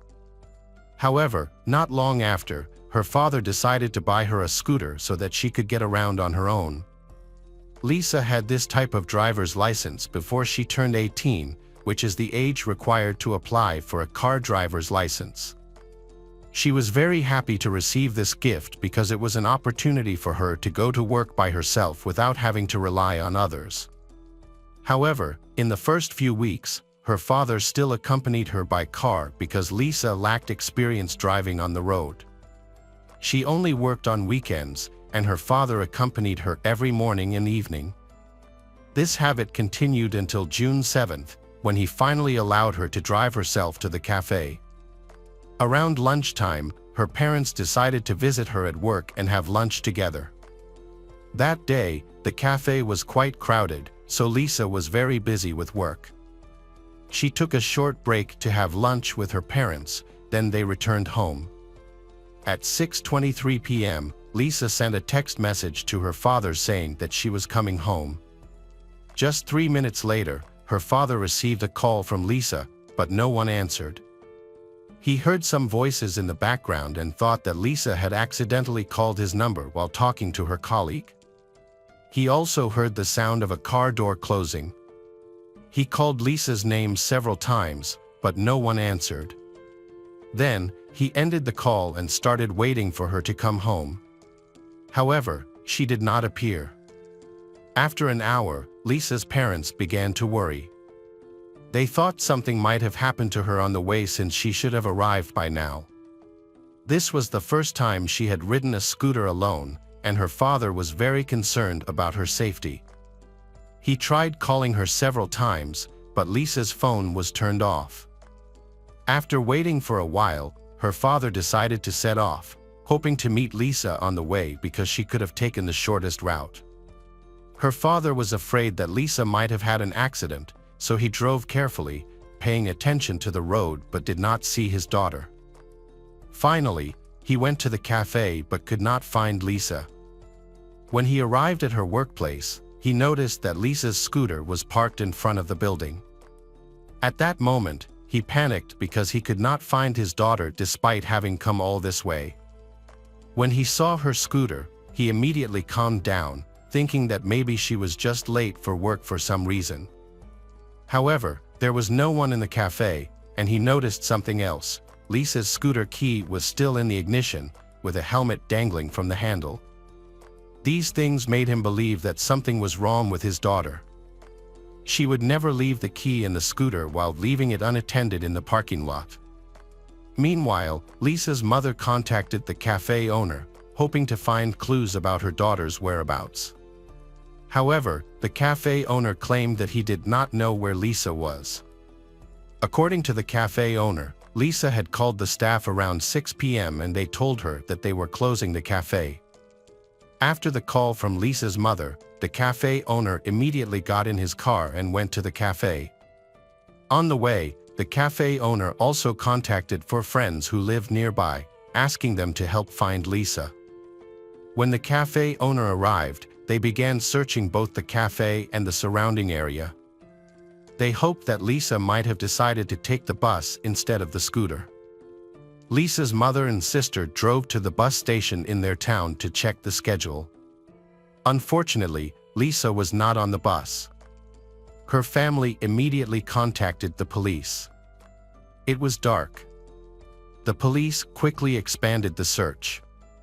The fact that Lisa's motorbike was left in the parking lot with the keys made them consider the possibility that Lisa had been kidnapped. Such incidents are quite rare in Sweden, especially in the remote rural area where she lived. Therefore, the police quickly mobilized teams with sniffer dogs, while other officers began knocking on doors near the cafe. When Lisa's classmates and friends learned about her missing, they shared information about the case on social media, hoping to attract more attention and find witnesses. The search went on all night but yielded no results.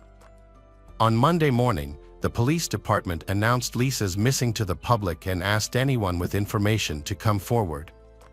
At the same time, a man working in a warehouse across the street from the cafe found a motorcycle glove on the floor and reported it to the police. Detectives had checked the warehouse the night Lisa went missing but did not find the glove. They later showed the glove to Lisa's parents, who confirmed that it belonged to their daughter. This further strengthened the theory that Lisa had been kidnapped, and the police intensified their search efforts. By that time, news of Lisa's missing had captured the nation's attention, and hundreds of volunteers had joined the search. On Tuesday, the police received some alarming new leads. Volunteers searched the area around a dirt road a few hundred yards from the cafe. During the investigation of the crime scene, investigators collected several pieces of evidence related to Lisa, including a phone case, a receipt, a ticket, and a broken smartphone screen. They later found other parts of the smartphone, Lisa's ID card, and several other receipts scattered along the dirt road. This evidence made the police almost certain that Lisa had been kidnapped. They mobilized every available resource for the search, and the number of participants grew. The case became a major news topic in Sweden, and hundreds of volunteers from across the country joined the search. A local missing persons organization also joined the effort. The scale of the search for Lisa became the largest in the country's modern history, with more than 1,000 people involved in total. The police received numerous calls from people with information about Lisa's missing. One woman reported that before Lisa went missing, she had gone jogging. While she was jogging, a man standing next to his car stopped her and asked for directions to a city she had never heard of. He spoke to her in English. She tried to give him directions using Google Maps, but he asked her to get in his car and show him the way using his navigation device. The woman found this request suspicious, so she refused and continued walking. She also told the police that she believed she had seen the man among the workers repairing a warehouse across from the cafe. Lisa's co-workers shared a testimony with the police. On the day of her missing, a witness noticed two men standing across from the coffee shop, looking in the direction of where she worked. The witness didn't think much of it at the time, but after Lisa went missing, they decided to share it with the police. The next day, Wednesday, Lisa's father and some friends searched the dirt road where her belongings had been found the day before. When they went a little further, they found Lisa's driver's license and house keys. This suggested that Lisa may have been abducted and forced to leave the coffee shop via this road. Her kidnapper may have thrown her belongings out of the car or other vehicle they used to abduct her. Police and volunteers focused their efforts in this area, but no other items were found. That evening, a friend of Lisa's father was returning home from his search. As he passed the coffee shop, he noticed that the police had left the warehouse where Lisa's gloves were found. The man decided to go inside the coffee shop to look for any other clues. This time, he used his car's flashlight to walk around the premises since it was dark. While there, he noticed a shiny object lying on the floor. Upon closer inspection, he realized it was a pair of women's earrings. The man later reported this to the police, who showed the earrings to Lisa's parents. They confirmed that the jewelry belonged to their daughter. The police then sealed off the shed and conducted a more thorough inspection. The lead detective explained that on the first day of the search for Lisa, the priority was to find her, so the shed had not been fully inspected, and they may have missed small items such as earrings. After conducting an in-depth investigation, forensic experts and sniffer dogs were called in.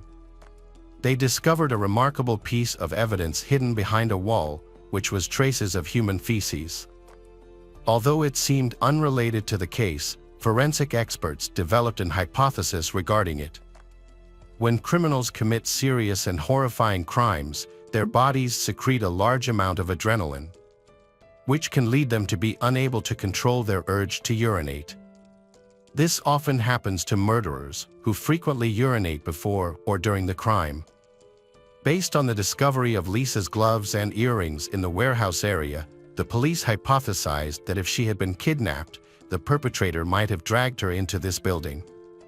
Therefore, detectives did not rule out the possibility that the kidnapper may have consumed a large amount of adrenaline, leading to an inability to control himself and necessitating urination at the scene. Consequently, fecal samples were taken and sent for DNA analysis. On Friday, the search area was expanded, and volunteers went to a farm about 3.2 kilometers from the cafe. This farm complex consisted of large buildings where many people worked. The search team decided to check the entire area. However, after they arrived, two men appeared at the farm. They spoke no Swedish and only communicated in English. One of them claimed that the police had come to the farm to check on them. But the leader of the search party did not believe him, as he thought he would be notified if it were true. So he decided to continue searching. The two men walked around the farm, observing for a while before driving away. After about an hour, the search team discovered a pile of branches behind the cowshed. Upon closer inspection, they found a motorcycle helmet, jacket, and headphones. Police quickly arrived on the scene and confirmed that these items belonged to Lisa. They then sent forensic experts to the farm to conduct a more thorough investigation. The detectives heard stories about two strange men who tried to stop volunteers from checking the farm. The police also recalled a report about a woman who had encountered a man acting suspiciously while jogging and who spoke English. In fact, they had some idea of his identity from the very beginning of the search. They visited the houses surrounding the cafe. In one of the houses, two Lithuanian brothers lived with the wife of one of them. All three of them spoke no Swedish and communicated only in English. They were the only people within a few miles who did not speak the local language. The police also had other indirect reasons to suspect them. The brothers worked at the warehouse across the street from the cafe and at the farm where Lisa's helmet was found. They were familiar with these locations and the road leading to their house. Since there were no other suspects, the police decided to question all three of them. Forensic experts, along with volunteers, went to the farm to continue the investigation. They noticed an old trailer, surrounded by tall grass, that looked like it hadn't been used in years. However, the grass around the door was flattened, indicating that something had been there recently. In addition, the grass under the door was also matted down, indicating that the door had not been opened for a long time. When the forensic experts opened the door, they were immediately hit by a strong stench of decay.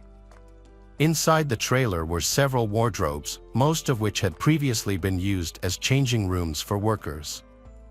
All but one were locked, leading experts to suspect that Lisa's body might be in one of them.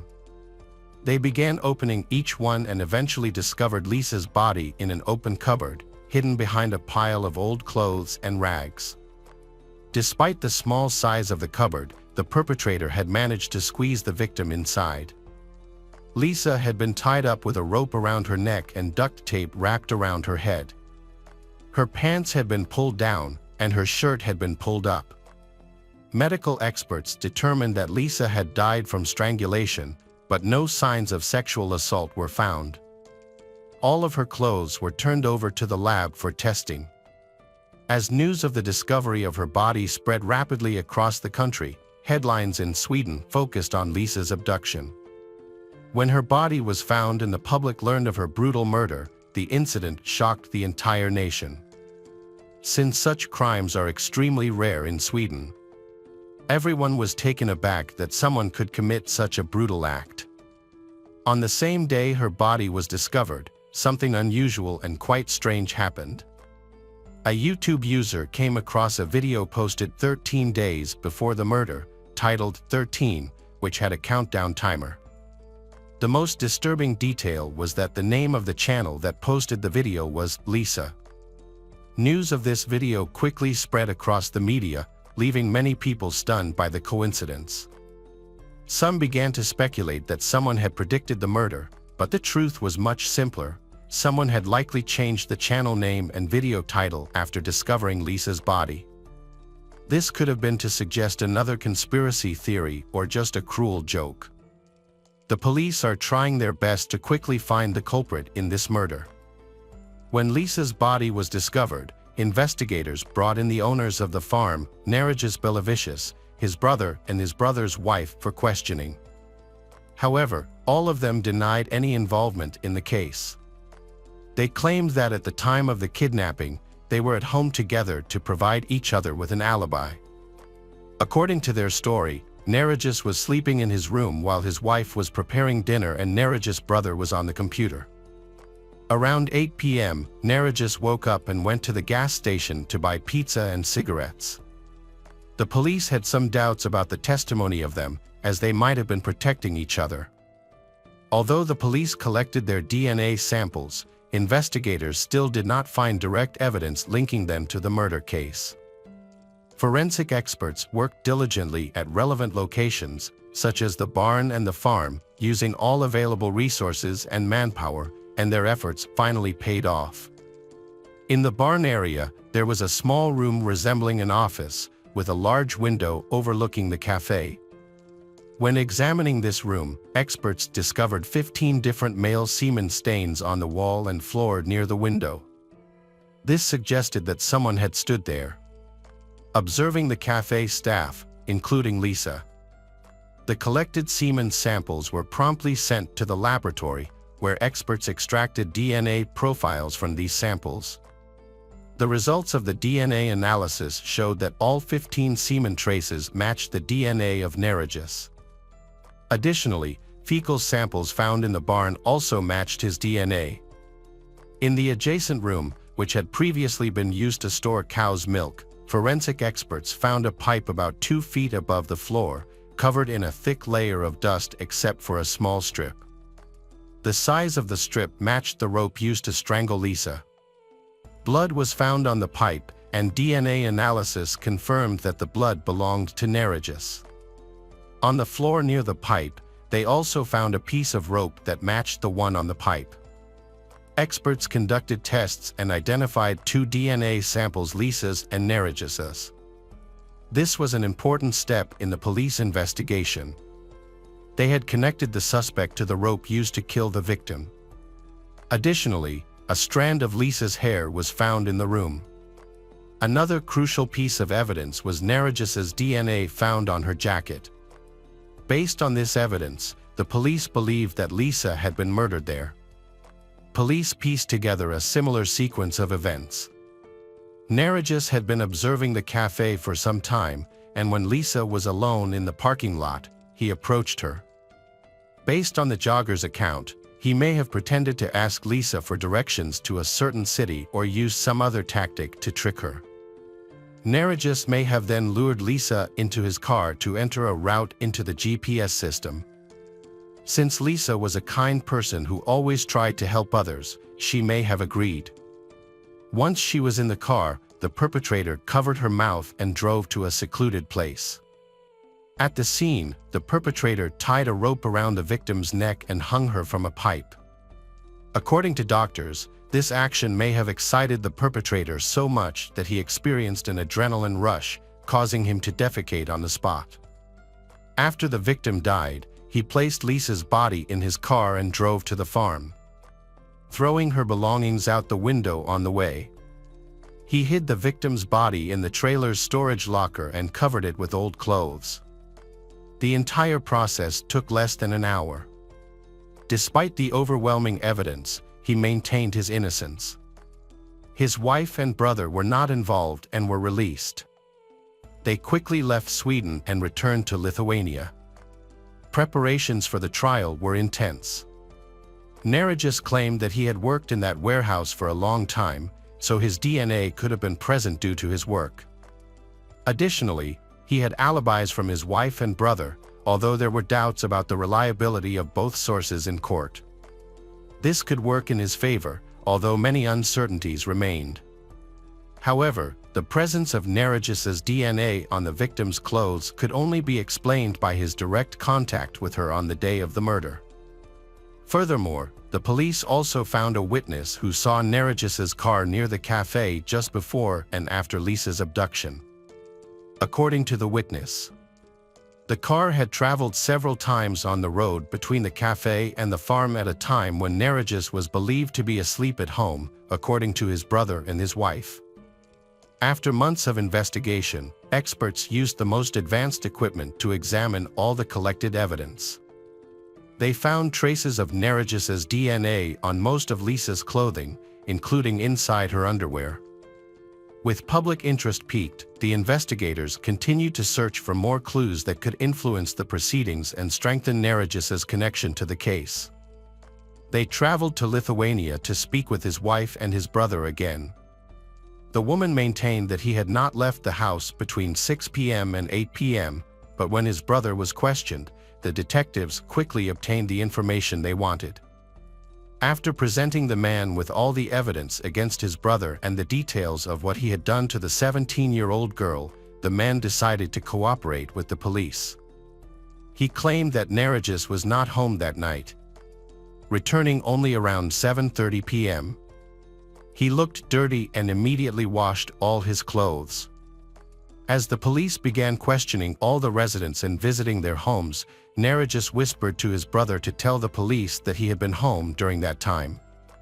Neregius later explained that he was afraid of being charged with a crime he did not commit, as he was an immigrant and had no alibi at the time of the abduction. The brother truly believed his cousin was innocent, but after hearing all the evidence, he realized that his initial thoughts might have been incorrect. Lisa's funeral took place just a month after her murder. The church where the funeral was held could only accommodate 130 people, but many more came to say goodbye to her. The organizers decided to set up extra chairs and screens outside so that everyone could watch the ceremony. The trial began 4 months after the murder and once again attracted national attention, placing everyone involved under a great deal of pressure. Neregius's lawyer claimed that his client's DNA could have been found on the victim's clothes because he had worked in the barn. However, the prosecutor argued that this explanation did not make sense, especially concerning Lisa's underwear. The only way the suspect's DNA could have ended up there would be if he had touched the victim's underwear. The lawyer was unable to produce any concrete evidence to prove his client's innocence. Instead, he theorized that the real killer was Neregius's brother. According to this theory, the brother took multiple samples of Neregius's DNA and deliberately left them on the victim's body and at the crime scene to confuse the case. But this defense was quickly dismissed. The trial lasted a month, and Neregius was convicted of murder and sentenced to life in a high-security prison. Although in Sweden, this prison offers the same amenities as a 3-star hotel. The lawyer appealed but was rejected. In early 2017, Neregius himself applied to be transferred to a prison in his home country of Lithuania for reasons that remain unclear. Lithuanian prisons are significantly worse than those in Sweden. Yet the court still accepted the defendant's request. After all, providing comfortable conditions of detention cost Swedish taxpayers hundreds of dollars per day per prisoner. That same year, Neregius appealed to the Lithuanian court, and his sentence was reduced from life to 15 years. However, his joy was short-lived. A few weeks later, the court overturned the decision, and Neregius was once again sentenced to life in prison, with no chance of returning to a comfortable cell in Sweden. 5 years later, in August 2022, Neregius was transferred to a prison in Lithuania. While other prisoners were being moved to another ward, one of them attacked and seriously injured Narigis, leading to his death on the way to the hospital. As for the suspect's wife, her involvement in the case has not been completely ruled out. The police stressed that it was almost impossible for her to be directly involved in the kidnapping or murder. If that were the case, experts would have found her DNA on the victim's clothes or belongings. However, it cannot be ruled out that she knew about Narigis's crime and tried to help him escape punishment by providing a false alibi. Narigis's brother also raised questions. Cafe employees reported seeing two men standing near the barn and watching them. Assuming that one of them was Narigis himself, the other man could have been his brother. However, the man's DNA was not found in the barn or on Lisa's clothes, making it unlikely that he was involved in the murder. Hello, crime enthusiasts, are you ready for another chilling investigation? The case of Candy Rogers. Candace Rogers, also known as Candy, was born on July 18, 1948, was either. After her birth, her parents divorced, but her father remained in the same city, allowing Candy to spend time with him regularly. As a child, she enjoyed the outdoors, often going for walks and playing with her dog. She also dreamed of joining the Campfire Girls, a girls-only organization similar to the Boy Scouts.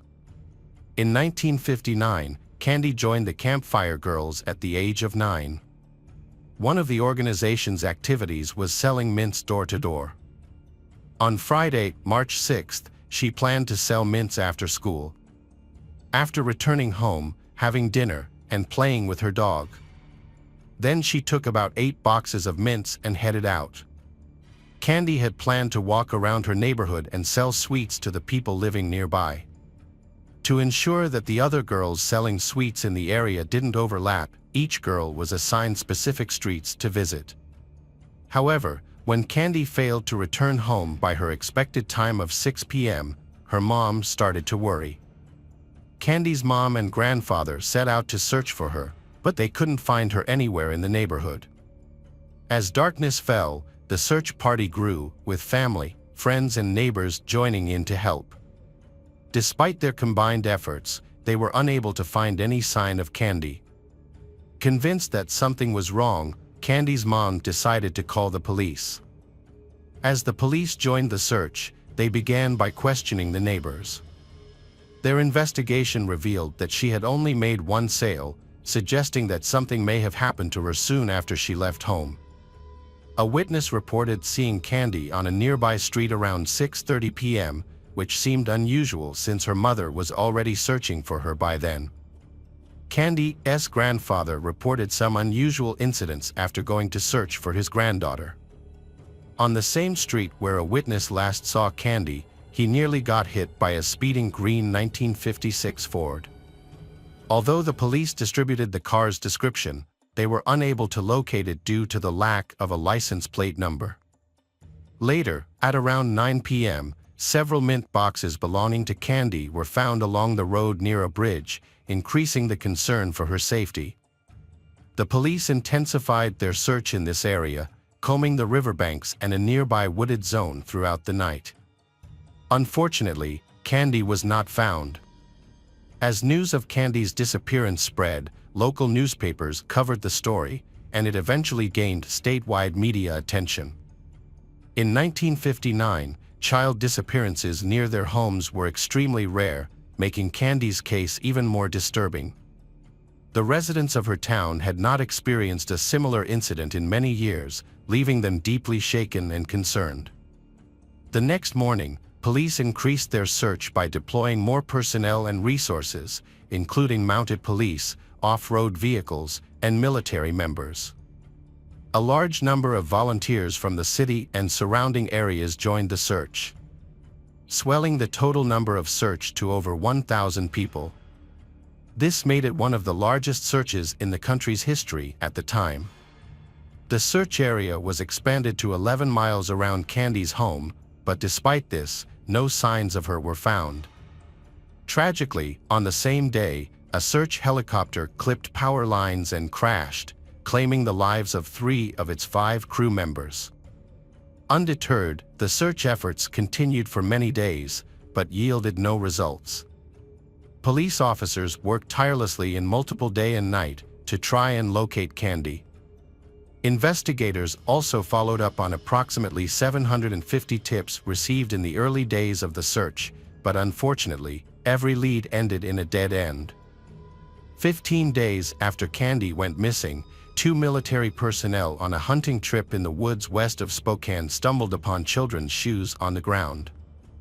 Recognizing the shoes as possibly belonging to Candy, they immediately reported their discovery to the police.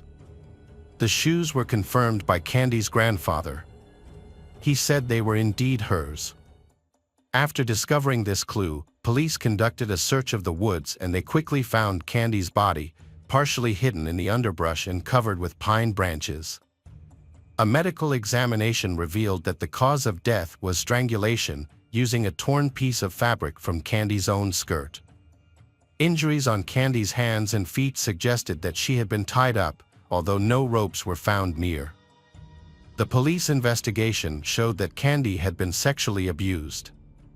During their search of the crime scene, the police discovered a green car seat cover nearby, although they were unable to establish if it was linked to the murder. A small, purple stain was also found on Candy's clothing, which gave off a strong scent of grape-flavored chewing gum.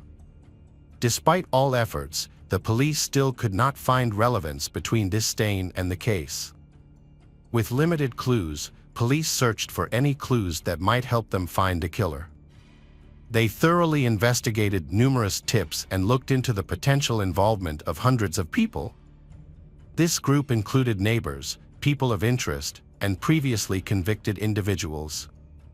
However, the investigation eventually narrowed down to focus on one particular suspect, Alfred Braves, a 50-year-old man. The reason Alfred became a suspect because, on the same day Candy's body was found, he died in his car, near where Candy's boxes of mints were found. Additionally, Alfred lived near Candy's home. Upon finding his body, police discovered a rope and a strand of hair that was not Alfred's, which belonged to a woman. Investigators obtained a search warrant for Alfred's home. Upon searching his house, they discovered numerous newspaper articles detailing sex crimes against women and girls. The police also found that several women had accused him of harassment, and even his own wife had suspicions about his involvement in Candy's murder. However, despite the suspicious circumstances, the police were unable to find any concrete evidence that directly linked Alfred to the crime. And investigators were hesitant to clear him of suspicion. In the face of a lack of evidence, detectives shifted their focus to other suspects. Over several months, the police diligently investigated each person, but every lead turned out to be a dead end. Later, investigators found another suspect, a serial killer named Hugh Morse. He was arrested in 1961 for a string of crimes. The important evidence that Hugh was involved in Candy's case was that he had a habit of chewing grape-flavored gum, which was similar to a substance found on Candy's clothes. Furthermore, additionally, he had committed 2 murders in Spokane a few months after Candy's death, further increasing the suspicion of his involvement in the crime. Hugh began committing crimes quite early. His first arrest was for assaulting a woman, but the penalty was lenient. He was merely discharged from the army. He then went on to commit multiple robberies in Los Angeles and served only a 6-month sentence. After being released, Hugh tricked 2 8-year-old girls into going with him to a secluded area by promising them ice cream. He then sexually assaulted them. This crime led to his arrest. However, instead of going to prison, a medical commission determined that he was a sexual psychopath. As a result, he was placed in a mental health facility for a period of 2 years to receive treatment. After his release, doctors thought Hugh had fully recovered. He then moved to Spokane, where he began peeping into women's windows. His actions took a more severe turn in November 1959, when he broke into the home of a 28-year-old woman and acted violently, ultimately killing her. 10 months later, Hugh entered the residence of a 69-year-old woman, repeating the same crimes as before.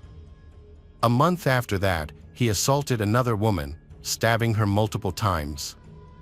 Although she sustained severe injuries, she managed to survive the attack. After escaping the city, he continued a devastating crime spree over several months, brutally attacking and sexually assaulting numerous women and girls with a knife, ultimately claiming the lives of 2 more victims. To evade capture, Hugh constantly moved from city to city and state to state until the FBI intervened. He was eventually added to the list of the country's 10 most wanted fugitives, which ultimately led to his capture. Hugh received multiple life sentences, but his troubles didn't end there. He attempted to end his life in his cell. Fortunately, the guards intervened in time and saved him, allowing him to continue serving his sentence. Detectives in Candy's case visited Hugh in prison multiple times, trying to gather information about the case. Despite repeatedly denying any involvement, he took a polygraph test to prove his innocence. The test results suggested he was telling the truth, but these results are considered unreliable and therefore cannot be used as evidence in court. At the time of the murder, Hugh lived in Spokane, and furthermore, he had a criminal record of similar incidents that made investigators suspicious. They initially considered him the primary suspect due to he familiar with this neighborhood. But he consistently denied any involvement. Although they suspected him, they did not have enough evidence to conclude his involvement in the crime. The police then shifted their attention to another suspect, 49-year-old Howard Barnett. He was arrested in February 1960 for allegedly molesting a minor girl. Shortly after his arrest, he ended his life right in his cell at the Spokane police station. Hugh wrote a cryptic message in his own blood on the wall before his death, stating, "He have a sin before the Lord." However, it wasn't until after he passed away that his wife became aware of his arrest. She then asked the police if they thought Hugh might have been involved in Candy's death. Despite several investigations, no concrete evidence was found to connect he to the crime. The police continued to pursue new leads over the years, looking into other possible suspects. A woman came forward with information, stating that on the day of Candy's disappearance, she saw a green car following her. Police reopened the case multiple times but were unable to gather evidence linking the green car or any other. The case was reopened periodically over the years but always hit a dead end. The investigation into Candy's murder was complicated by numerous false confessions. 13 individuals came forward claiming to be the killer, but when questioned by the police, they couldn't provide any details that only the real killer would know. Instead, they simply repeated details they had read in the newspapers. The police department changed personnel a lot during the investigation. However, none were able to solve the case, allowing Candy's murder to remain one of the state's most notorious and baffling crimes. The crime had a profound impact on the local community, leading many parents to reevaluate their perception of safety and ultimately changing the way they supervised their children's outdoor activities. In the early 2000s, the case was reopened, and a new detective used modern technologies to help with the investigation. Fortunately, the police had collected and preserved crucial evidence in 1959, which allowed experts to take another look. By using modern DNA analysis, they were able to identify a male semen sample on the Candy's clothing. Further analysis of the DNA sample was done to create a profile, which was then entered into the FBI database, but yielded no matches. Investigators also compared the DNA to samples from multiple suspects, but none of them matched. For many years, people suspected Hugh Morse of committing the crime, but forensic evidence revealed no link between him and the murder. As a result, the investigation stalled once again. Although the police had a DNA sample from the perpetrator who sexually assaulted and killed Candy, identifying the individual continued to elude them. In 2021, authorities reopened the case, and a new detective chose to use genetic genealogy, a cutting-edge DNA analysis method, had already solved numerous cold cases. By applying this innovative approach, the detective hoped that the case will be solved.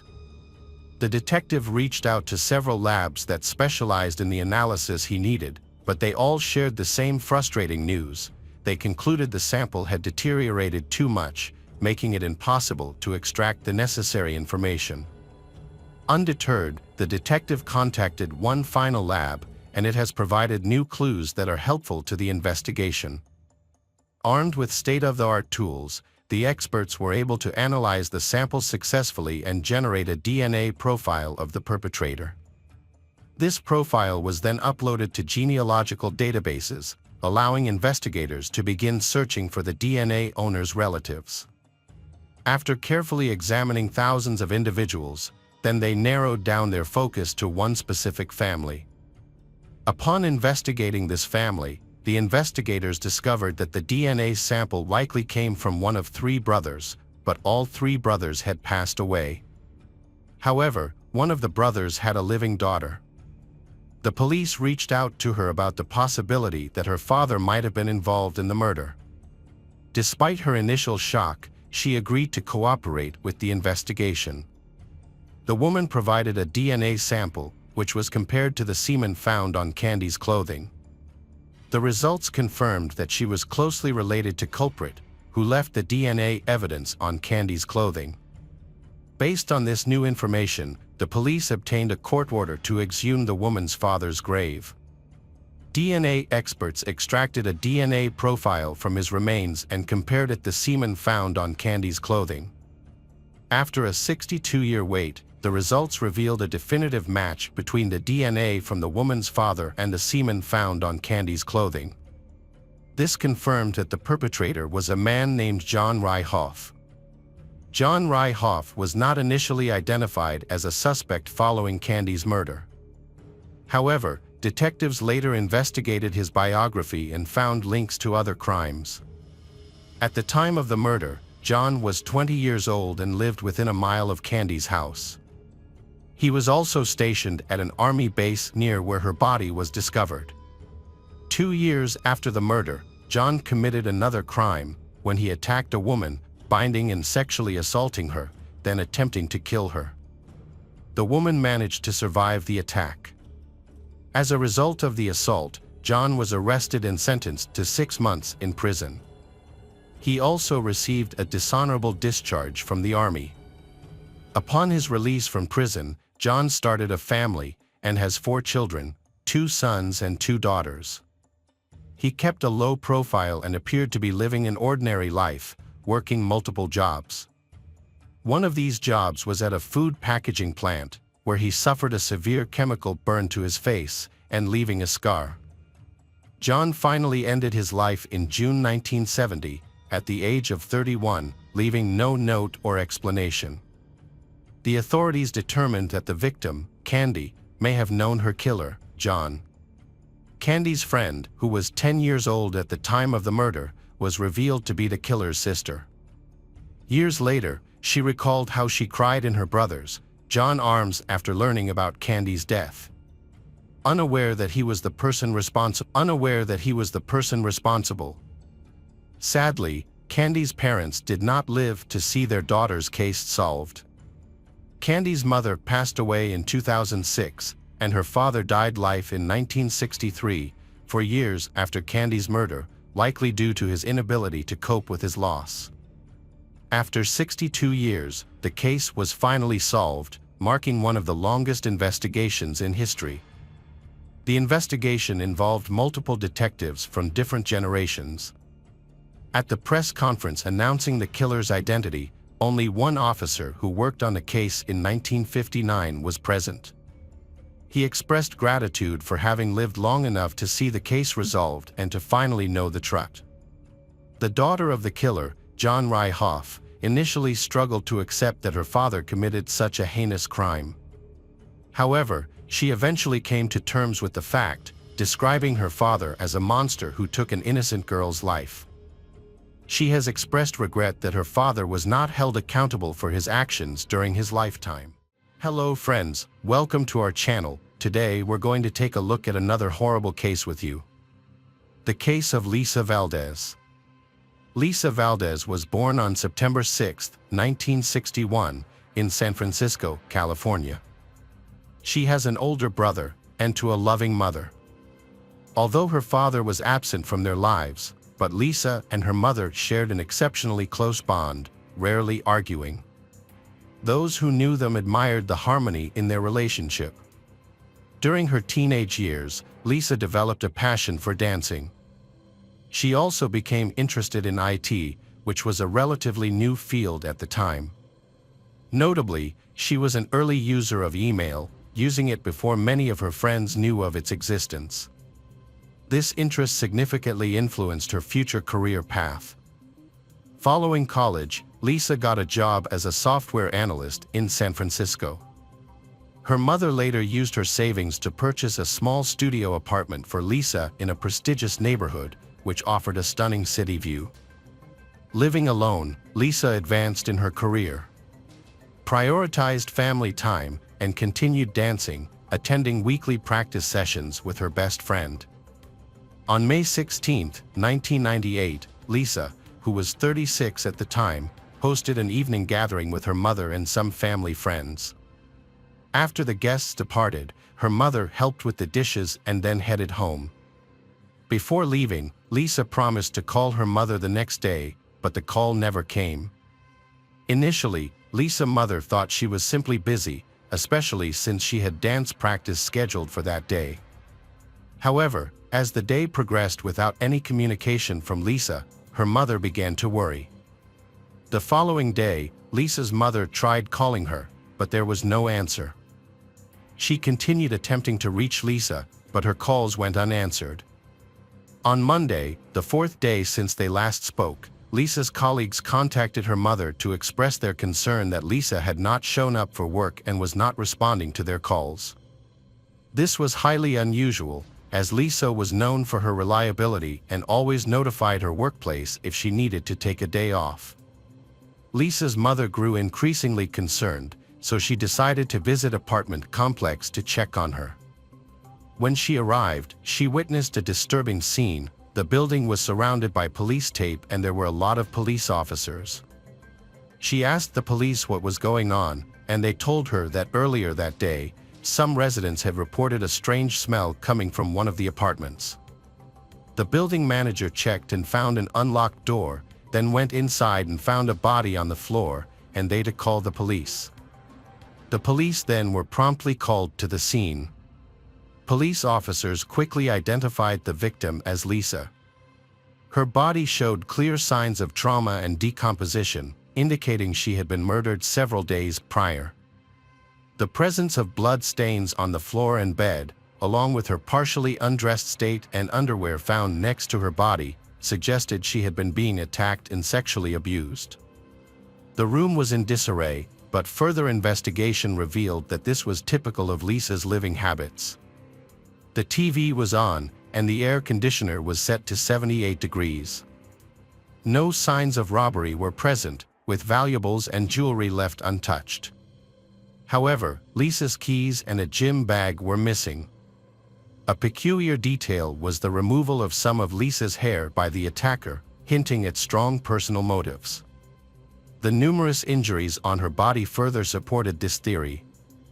The detectives suspected that the killer might have had a prior relationship with Lisa and cherish a deep-seated hatred for her, given the lack of forced entry and the secure nature of the fenced apartment complex.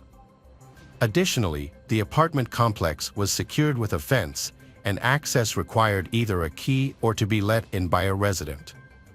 The police began interviewing residents in the apartment building, searching for someone who might have seen the attacker. They quickly found a lead when one of Lisa's neighbors reported that 2 days earlier, upon returning from vacation, he noticed damage to the metal frame of his front door and a faint blood stain. Although he had informed the manager, but they decided not to report it to the police, as it appeared his apartment had not been broken into. Detectives believed the same person who killed Lisa was responsible for the damage to the neighbor's door. However, the motives behind these actions were unclear. One theory was that the killer tried to break into the neighbor's apartment, was caught by Lisa, and subsequently murdered her.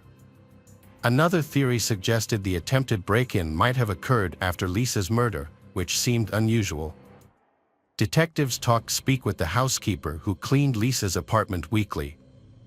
2 days before Lisa's body was found, the housekeeper attempted to enter the apartment, but found the door blocked from the inside. Through a crack in the door, she saw a partially undressed woman on the floor and heard a man's voice. Believing she was interrupting a private moment, she left immediately. Police suspected that Lisa was already dead at this time and the man's voice belonged to her killer, who was still inside the apartment. The housekeeper mentioned a suspicious detail, a black bag with a zipper near the body. However, she was uncertain since she only caught a glimpse. On the inside of Lisa's apartment door, an envelope with cash was taped, untouched. This money was intended for the housekeeper, a frequent habit of Lisa. The fact that the envelope was still there suggests that Lisa was likely attacked after her mother departed, sometime between midnight and the early hours of the morning, which would have been when Lisa normally left the payment. Neighbors from the floor below corroborated these things. They reported hearing thuds and someone descending the stairs, although they didn't see the individual. As detectives searched Lisa's apartment, they discovered an unusual detail: the toilet seat was up, uncommon for a woman living alone. Forensic experts found a partial fingerprint that didn't match Lisa's. The police collected fingerprints from Lisa's acquaintances and relatives who may have visited her apartment, but none matched. This led detectives to believe that the fingerprint might belong to the killer. The medical experts completed their report, revealing new information about Lisa's case. Her body had over 20 stab wounds, but due to decomposition, it was unclear if she had been sexually assaulted. However, defensive wounds on her body suggested that Lisa had attempted to fight off her attacker. Furthermore, skin particles were found under her nails, which were likely from the killer, and were sent to the lab for analysis. In the meantime, forensic experts analyzed evidence from the apartment and discovered a crucial clue: a pillowcase with multiple blood stains. Upon closer examination, it was determined that not all of the blood on the pillowcase belonged to Lisa, as some of the stains were from a different source.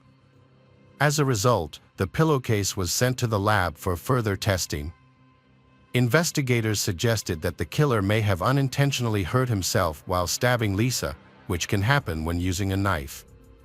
Supporting this hypothesis was the discovery of 2 bandages from a first aid kit inside the toilet. The killer might have used these to stop his bleeding and potentially left fingerprints on the toilet seat when disposing of the bandages. DNA analysis revealed that the blood on the pillowcase came from an unknown male not listed in the FBI database. This man's DNA also matched skin particles under Lisa's nails and a blood stain on her pillowcase. Despite no matches in the DNA database, detectives obtained the killer's DNA profile. They then compared it to DNA samples from suspects in their system who had committed crimes in Lisa's area and closely examined her acquaintances. Lisa's mother shared information about Lisa's relationship with a man named Albert Ketto, stating they had plans for a date the day following the murder. However, these plans were canceled by Albert a few days beforehand. When detectives questioned Ketto, they noticed a large cut on his hand, which made them suspect him as the killer. And he might have injured themselves while stabbing Lisa. Despite this, Albert denied any involvement in the murder. The detectives took his fingerprints and DNA samples for comparison, but surprisingly, they did not match the blood on the pillowcase or the skin particles found under Lisa's nails. Investigators continued their search for other suspects by reviewing the messages on Lisa's answering machine from the days leading up to the murder. After making a list of 40 people texting Lisa, they found one message particularly suspicious. Just hours before the murder, while Lisa still had guests at her home, a man called her, but she didn't pick up, he leaving a strange message: "You know how it goes, Tita. Hey Lisa, "Are you home?" When police played this message for one of Lisa's friends, the friend immediately identified the voice as Albert Robinson, a work colleague of Lisa's. Albert had made his feelings for Lisa known, but she had rejected his advances. Despite this, they remained friendly at work and, with Lisa considering him a friend. During the memorial service for Lisa, something else happened. Albert attended the service and delivered a speech that left everyone perplexed. He asserted that he and Lisa were intensely in love and had plans to get married and start a family. However, Lisa's friends and mother disputed Albert's things, stating that they were entirely false. According to them, Lisa had mentioned that Albert had expressed interest in her, but she did not reciprocate his feelings. Lisa's mother also emphasized that Lisa would have confided in her about such significant plans. Albert was questioned by the police and he denied being involved in Lisa's murder. He claimed to love her and said he would never hurt her. However, he refused to give the police his DNA sample and fingerprints, which raised suspicions. As a result, detectives continued to investigate him and look for new evidence. It is possible that Lisa's failure to reciprocate Albert's feelings made him hate her and kill her in revenge. The violent nature of the murder suggested that it was personal, and the fact that the killer cut off some of Lisa's hair and took it with him could be related to Albert's fixation on her. Detectives got a search warrant for Albert's house and found it filled with dozens of Lisa's photos, further evidence of his obsession. Despite this, he continued to deny any involvement in the murder. He voluntarily provided his fingerprints and DNA, which were sent to the lab for analysis. However, the lab results showed no match with the DNA and fingerprints found at the crime scene. As a result, he was cleared as a suspect, and the investigation continued. Years went by with no new leads, and the case remained unsolved. Investigators regularly checked DNA and fingerprint databases, hoping the killer would be caught for another crime, but there were no matches. Police were initially baffled that the perpetrator of such a heinous crime did not appear in any databases, so they doubted it was his first serious offense. Despite ongoing searches over the years, the police couldn't find any matches. Lisa's mother made multiple television appearances, pleading for anyone with information to come forward, yet detectives remained without new leads. In 2010, detectives discovered the FBI had begun utilizing a new DNA technology to identify suspects by comparing their DNA samples with those in the database to find relatives. This method, unlike genetic genealogy which emerged later, was only effective for locating close relatives, such as a father or brother. With no other leads, police requested a comparison in 2011 and waited. On September 2nd, lead detective Ive received a call from the FBI. They said that when the experts retested the DNA sample, they got a perfect match. The DNA from blood and skin particles under her nails matched a 52-year-old man named Anthony Hughes, who had recently been added to the FBI database. Anthony had a lengthy criminal record that went back decades, but previously, his crimes didn't qualify for his DNA to be included in the FBI database. However, due to updates in legislation, it became mandatory for individuals convicted of crimes in California to provide DNA samples, irrespective of how minor the offense was. Anthony's DNA sample was added to the database following his arrest for a minor shoplifting offense. In addition to his DNA, his fingerprints were also entered into the database, and they were found to match a fingerprint discovered on Lisa's toilet seat. Specialists were even able to pinpoint which specific finger left the print with relative ease. Before arresting Anthony, detectives searched for more evidence linking him to the crime. They stumbled upon a new clue. 13 years prior, police had reviewed messages left on Lisa's answering machine, but only those received before her murder. Now, after all these years, detectives found that Anthony had left a message for Lisa just a day after her death. The message itself was unremarkable and didn't raise suspicions.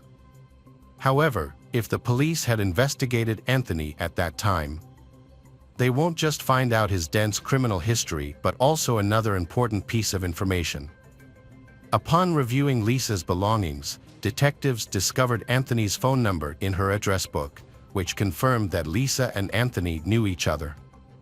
Further investigation, including conversations with Lisa's friends, revealed that Lisa and Anthony had dated briefly in high school.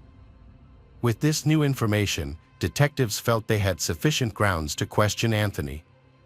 However, since he didn't have a fixed address at the time, they decided to approach him cautiously to prevent him from fleeing. When they arrested him, they initially told him that he was being investigated in connection with a series of robberies in San Francisco. Anthony surrendered without resistance. During the interrogation, detectives initially asked Anthony about the robberies. They then inquired about his relationship with Lisa. Initially, Anthony denied knowing Lisa, but when shown her photo, he acknowledged that they had known each other in high school. He also claimed that he hadn't seen her since the late 1980s. Detectives spent several hours questioning Anthony about his relationship with Lisa and whether he had seen her recently.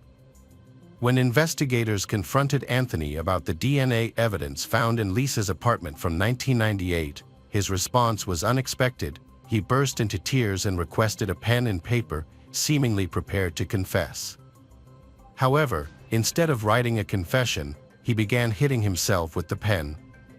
Authorities had to restrain him as he continued crying and shouting, claiming he was being framed for a crime he didn't commit.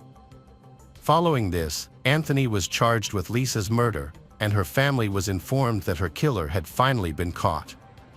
The trial was delayed by 4 years. Then, when it began, Anthony appeared confident, even smirking.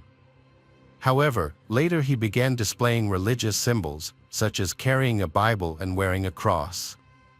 Detectives believed this was a tactic to sway the jury. Anthony's lawyer argued that he was physically incapable of committing the crime. A medical condition, diagnosed 5 years prior, had weakened his muscles, making it extremely difficult to perform repetitive movements. The lawyer argued that given this condition, Anthony could not have inflicted the more than 20 stab wounds found on Lisa. According to the medical report that year, Anthony's health condition was recovered well at the time of the murder. The prosecution had strong evidence that placed Anthony at the scene case, including his skin under Lisa's fingernails, his blood on a pillowcase, and his fingerprint on the toilet seat. However, regardless of the evidence against him, Anthony consistently denied having seen Lisa since the late 80s. The prosecution presented a theory that Anthony had gone to Lisa's home, attempted to initiate intimate contact with she, and when she rejected, he brutally murdered her. After the crime, he cut off a piece of her hair and took it with him as he fled. Anthony Hughes was ultimately given a life sentence with the possibility of parole after 16 years. In 2031, when he will be 72 years old. Anthony is currently serving his sentence in prison. However, he still maintains his innocence and says he was wrongfully convicted.